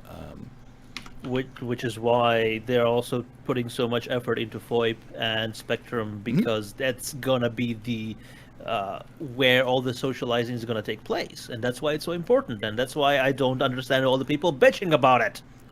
The reason why I'm complaining about Spectrum is because it seems like there's a lot of effort being put in for a Discord clone. I mean, A lot the of- voice some stuff in people- Spectrum is cool, but all the other shit, Yeah. and that's what I'm not. I'm waiting for it to have Happy in-game to see. integration. Once it has in-game integration, I'll make more of a judgment call. But right now, there's no reason to use it other than Yeah. CIG forces you to Yeah, use it. For that's certain Right now, reasons. no one's taking down Discord as of right now. Yeah. And some people are complaining about FOIP because they're thinking it's taking away development time for making FOIP. ships. It's feature creep. Yeah, stuff like that, too. Yeah, it was shown in 2012. They showed it Yep. at fucking ATV in 2012. It's Wing I of think Anger, but yes. FOIP is great. The facial Yeah. expression thing. That's something I wasn't really waiting for, but that's just my opinion, you know. Especially when you're combining it with all the dynamic audio for it, like you in a big hallway, and it's going to be all echoey. Or if you have a helmet on, it's going to be like on the radio, so it'll be in your ear all the time. That's cool though. And I'm still pushing that they should call FOIP, call it facial animation protocol instead. FAP. I think it's a better term for it too. CIG. Yeah. It's just Yeah. like the B-fucks. No, but it's like a 12-year-old you fap kid when you see who's- your new B-fuck in a Vanguard. You know, that's And what you do. And I mentioned this on Relay Station earlier today in the question, like the 23 million kilometer jump, quantum jump that Sean Tracy You did mean the his, TU? Yeah, you called it the STU. The STU? I still say it should be called the Sean Tracy distance. 23 million kilometers in game should be called the Sean Tracy distance. The Son Tracy distance, right? Yeah. Yes. The STD, yeah. I still think its unit works a little bit better for that. Just as an actual like term. No, someone said kind of find it real quick. Hold on, give me a moment. It'll take me 2 seconds. Someone said Sean Tracy flight unit. Oh yes. Sean Tracy flight unit. Yep. Okay, that I can get behind. Yes. Stifu. Stifu. Shut the fuck up. Stifu. That's what it means. Stifu. Stifu. Alrighty. So the next question comes from from Prater Mike, who asks, how many times have you rewatched the CitizenCon presentation since it came out on YouTube?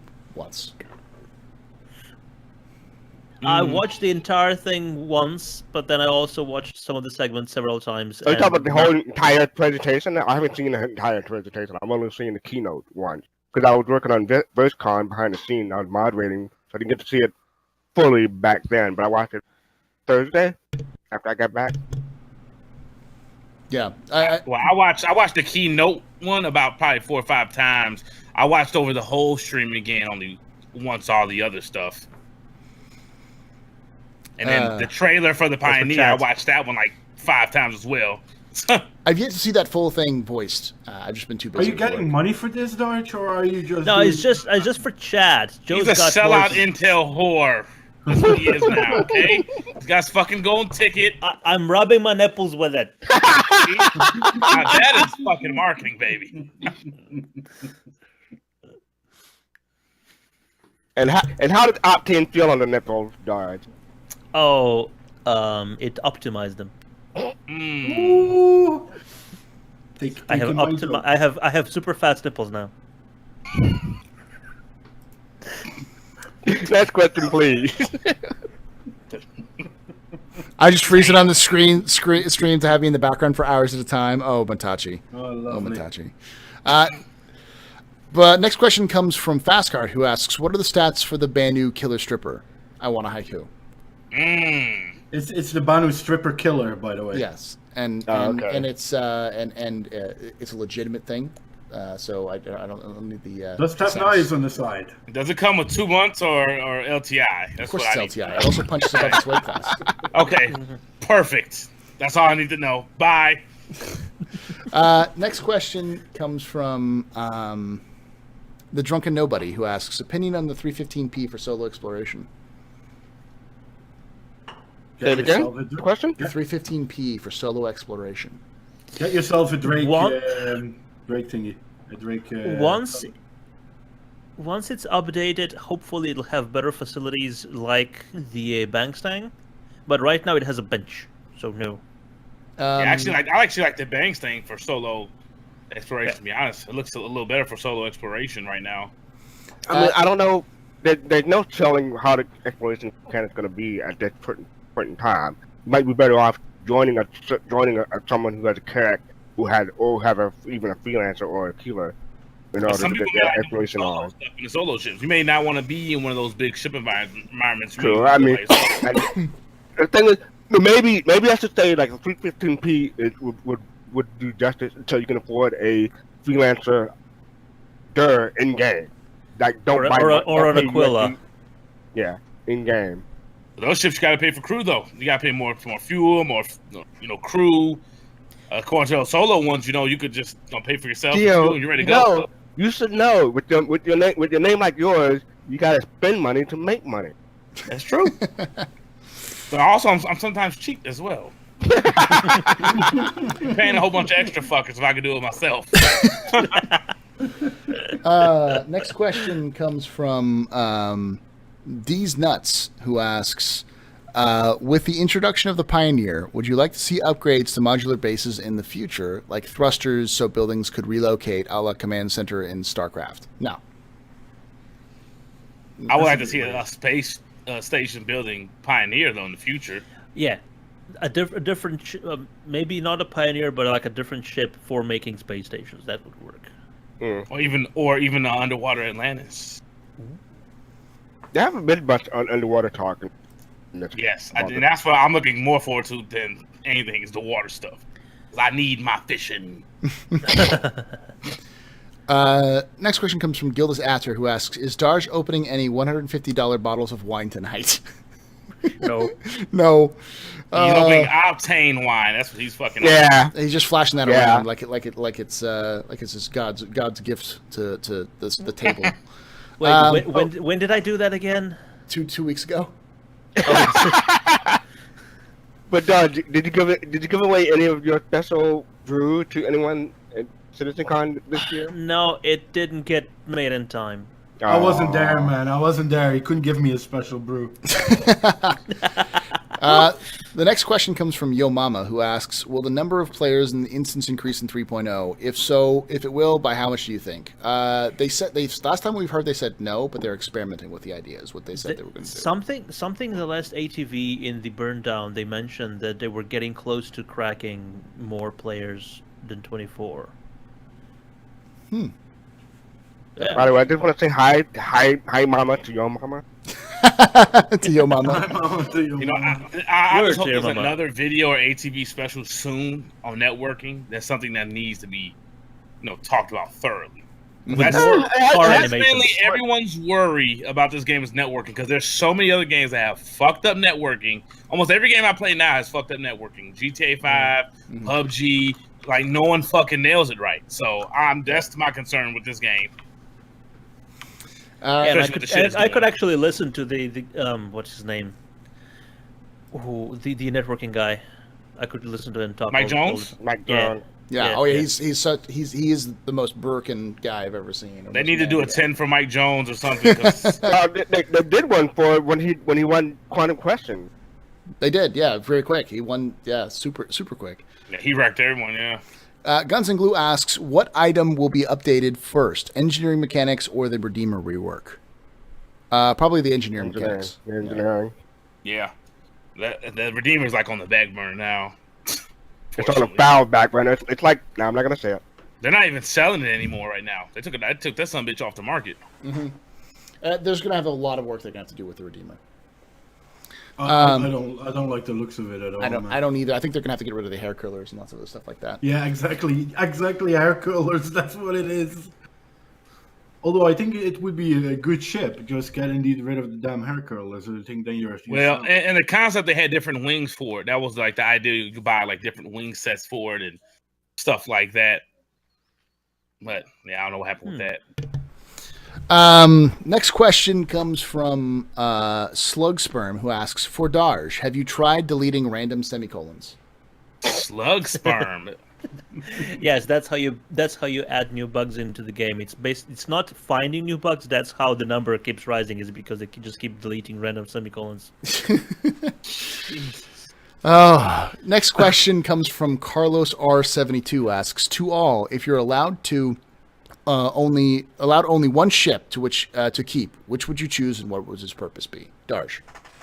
Carrick exploration.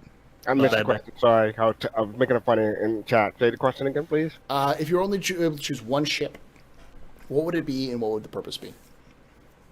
Merchantman for selling and crap. Yeah.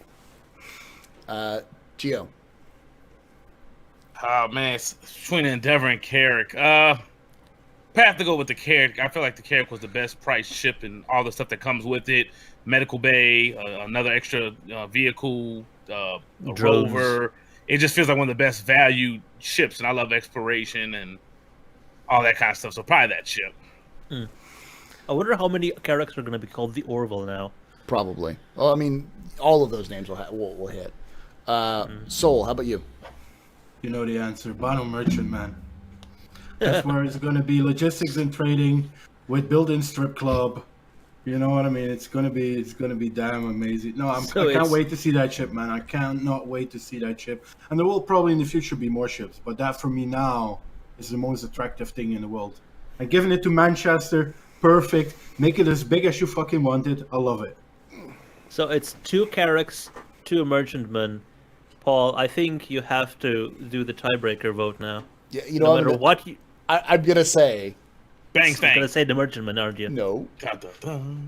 Freelancer Max. Damn it. Let me make an argument for it. You can do it solo and multiplayer, and and you can do cargo missions, you can do exploration missions, and you can even do limited combat with it. If I had to do only one ship, that's what I'd do. All right. Choice, to be honest. Next question comes from Fastcard, who asked, "Did anyone else participate in the subscriber poll for the new shirt?" I did. Was there something I missed because of CitizenCon again? No, you can do it right now. No, they just did this. Yeah, I'm gonna put up the link. I'll do it later after the podcast. Cool. I just want the to 890, link. the 600i, and the Idris. Those were the choices. Can I just say something, guys? I just I want to voted see for more Jabs. hoodies. I just want to see more The link is hoodies. in Twitch chat. Thank you. Next question comes from Pulsing Pink Starfish, who asks, "Do you think outposts built by Pioneer will persist and begin to decay if land claims aren't paid, thus creating derelicts for accumulation?" Yes, I think that's part of the gameplay. That's how they do it in other games as well. You know, if you don't log in for a certain time or don't do anything with it, then at some point. And they have different states of outposts, from pristine to like overgrown and just desolate. So. Next question comes from Cuss Words Only, who asks, "Do you plan to learn any of the Xi'an language beyond the insults and curse words?" Yes. No. One large pepperoni pizza, please. Cool. They can probably speak English as well anyway, so we'll be fine. Mm-hmm. I'm going to do fairly quickly here because we're coming up on 3 hours. 3 hours, and I want to get out of here. I got food. He needs to get his loving on. I do. That too. Make love. All right, next question. Are you keeping the shirt on? No. And the thingy, what do you call it, Gillette? Yeah, he doesn't. You don't have the Optane to optimize your nipples. So, I mean, how you Next question comes from like arrow like this is what it's called. I don't know. Who asks? Oh, I guess Cuss Words Only is the same words.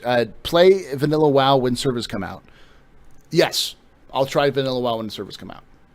What's Vanilla WoW? So they announced at BlizzCon that they're bringing back Vanilla WoW for servers, so you can actually play the original Vanilla WoW before they added any of the updates. Oh, okay. Yeah. So with Nintendo 64 graphics. With the original graphics, I believe so. They may be updated graphics. I don't know, but the original. This game destroyed 9 years of my life. I'm not going to go back to that. I mean, for that, people could go back and play, Star Wars Galaxies for free right now. Yeah, a similar concept. I think. I'm hoping for the days when Star Citizen, when people are like, I want to play vanilla Star Citizen, rather than all these updates. You know, that Vanduul Invasion update DLC fucked everything for me. I hate it. You know, whatever. Probably about 30 years, you could see that. Yeah, 30 years. The wall behind your girlfriend's basement asks, how would you feel about FPS raids in Star Citizen, like legit 10, 25, 40 man experiences with giant battles with mechanics to learn and overcome? I don't think we're going to see that. I think we'll see something like that. Like taking down a big giant worm, sandworm. Yeah, like I think you'll have more Should be worm fun. hunts, but you'll have things. More gameplay options for Star Marine. Definitely, you need that. Yeah, I think we'll see MMO raids in the traditional raid sense, specifically with missions. And I think the missions what we see is you'll have group missions, which will be like how Destiny does strike teams. You know, you have strike missions, and then you'll have raids, and the raids will simply just be like that. They'll be larger groups, but we're not going to have traditional raids in that like they're always the same and everyone can go do that raid whenever they want to. They'll probably be generated based off of location, events, yeah. and they'll probably just be like, hey, take this pirate base, and then don't you get to the pirate base? Hey, we need to recover this artifact from this place. You have to go recover that artifact from this place, and not everyone will do that. Sometimes they'll be like, hey, hold this pirate base for this long until we can get our reinforcements to take it. And then, then pirates will have a generated raid, or unlawful to take it back, that space station back, and so on and so forth. I think that's what we'll see more than likely, because we've already seen hints of that with Gamescom, with like the player-on-player mission stuff. Any opinions? Space worms. I just want to attack a big space worm. I think space worm hunts would actually be a kind of cool idea too. Space whale hunts too. Oh, space whale hunt. Oh yeah. With the Moby Dick technology- in space. Just saying. Yeah. Dick in space. Oh. Dick in space. I can imagine like there'll be like a mechanic for the space whale or the sting worm. And then they have like minor encounters with like the cross fighter or cross dog. Yeah. The crutch dog, yeah. Uh, You one. But next- I think with the technology. Oh, you wanted to go on, Paul? No, if you want to talk. No, it was just a quick one. I think with the technology we'll have now, you will see it as an instance thing, where people can go into, and then you can up the FPS anyway. You know what I mean? But it will not be an open world event, I guess, because that, we can't even get 24 people in the server now anyway. So let alone that you have 40 in. Not for a long time, no. So if as an instance thing, I think it would work really well, and then you can create. Then they don't only have to render that instance as well with that worm instead of the whole damn galaxy with everything in it. You guys want to play with worms. That's all you guys want to do. You On guys that ain't fooling note, one. let's move on to the next question. Yeah. Cray asks, should CIG just release 3.0 during the holiday live stream for good PR sake? No. No. When it's ready. That'll burn out. That PR will be burned through in less than a week, and then people will be angry that it's busted, and they want the next patch. That's what'll happen. They should have released it for the first wave PTU, but publicly at that state, no, it's not ready for the public. No, for PTO, It's just a holiday, so we don't know what date it's going to be in technically. They actually should release it for the PTU just so the NDA can be lifted for the stuff that's already in. That would satiate a lot of people. Because you can only imagine a lot of the big Twitch, the Twitch partners and YouTubers, they probably got like a basic package. So a lot of those guys are going to be covering it, probably aren't concierge or subscribers to this game, and won't be in, the PTU and like, oh, this sucks. It's not fully fleshed and blah, blah, blah. While, the main guys who've been streaming and putting videos on YouTube understand what's going on. Next question comes from Harris Crotum, who asks, do you think there will be bespoke storage for beacons on our ships? Maybe there's a design emergency buoy hardpoint, or perhaps take up internal cargo space. I think. Hold on. Did you just say Harris Crotum? Harris Crotum. Yeah. I love that name. Yes. I love it to death. I think beacons will be separate entities, but yes, I believe you'll be storage. Go ahead, Strasgard. I was going to say, I think it's going to be ingrained in the ship, not something separate. But yeah, I think you might have beacons that you can drop, like buoys, like NOAA. Like right now, there are like buoys that ships deploy for like research and stuff like that. I'm sure there'll still be some of those probes you can do, but your average like black box emergency beacon will be attached to the ship. It won't be something you just shoot out. Though again, exploration ships, we don't know. Yeah, I'm sure there's going to be places where people can help you with that heavy scrotum if there's anything going on. The heavy scrotum, get a whole E. Pick them up for you. New Lexicon asks, during the 8-minute trip at SitCon, Tony Z said the final game might take 20 to 30 minutes because you probably be pulled out of quantum by an encounter. Oh, the 8-minute trip. Okay, during the 8-minute trip. Yeah. Would actually take 20 to 30 minutes because encounter. This isn't the first time he's indicated being pulled out of quantum will be the norm, not the exception. Sounds like they're intent on imposing fun on us, whether we like it or not. What are your thoughts? It depends on the fun.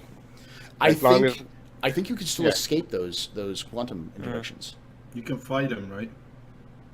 Just like sort of. Well, ED what if it's the advocacy and they're just pulling you out for random search? It's not something that you're gonna have to, it's not gonna be a combat situation every time. Or an anomaly. Like a stray comet is coming into the path, Doug, you say it may not be a combat situation, but it could be like if the UE pulls you out and you're a pirate, that will be combat. All right, yeah, I know, but I'm just saying, if you're a pirate and a pirate pulls you out, you're buds, right? Yeah. Also, is nobody gonna mention Tony Z's haircut? We mentioned it at the in the last in the relay station as well. Like that because he said something about he wouldn't cut his hair until subsumption is done, and he cut his hair. So maybe Is that what he said? Now we just have to wait for a cleanly shaven disco. Yeah. When Christmas and Easter are on the same day, probably. That's not gonna happen. Well, next Halloween's gonna be on Friday the 13th anyway, so. Really? Paul's the only one. Paul's the only one. Really? I got exactly. What he said. I caught it. I caught it a few seconds later.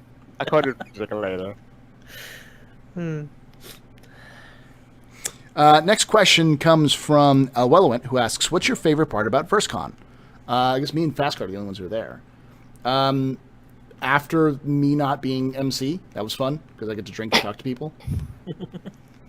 After me not moderating for most of the time, we worked. Yeah, we worked.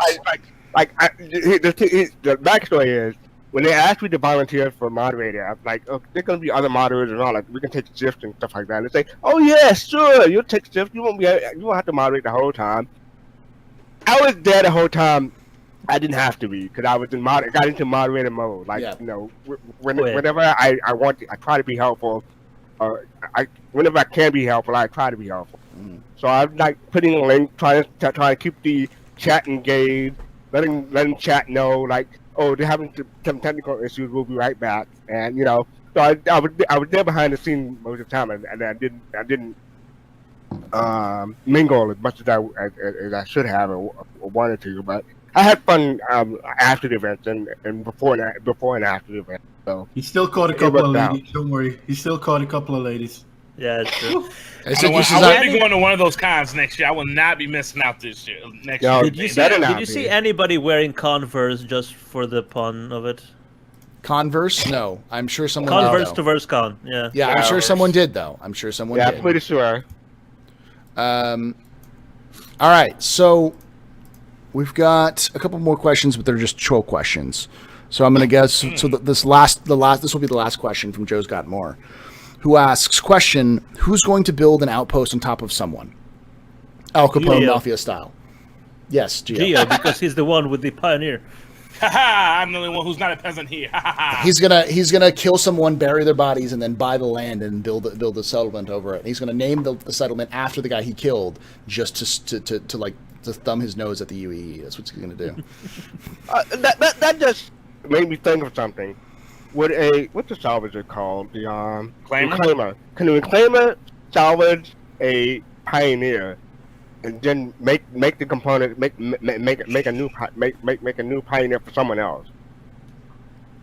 I think once it crunches them parts up, I think that's it. I think it's like a recycling truck or whatever. Or some shit. I think what Fastcard's saying is like it finds a pioneer, it crunches the pioneer, it takes its salvage to a place. That place takes that stuff, recycles it, and then uses those parts to build another pioneer.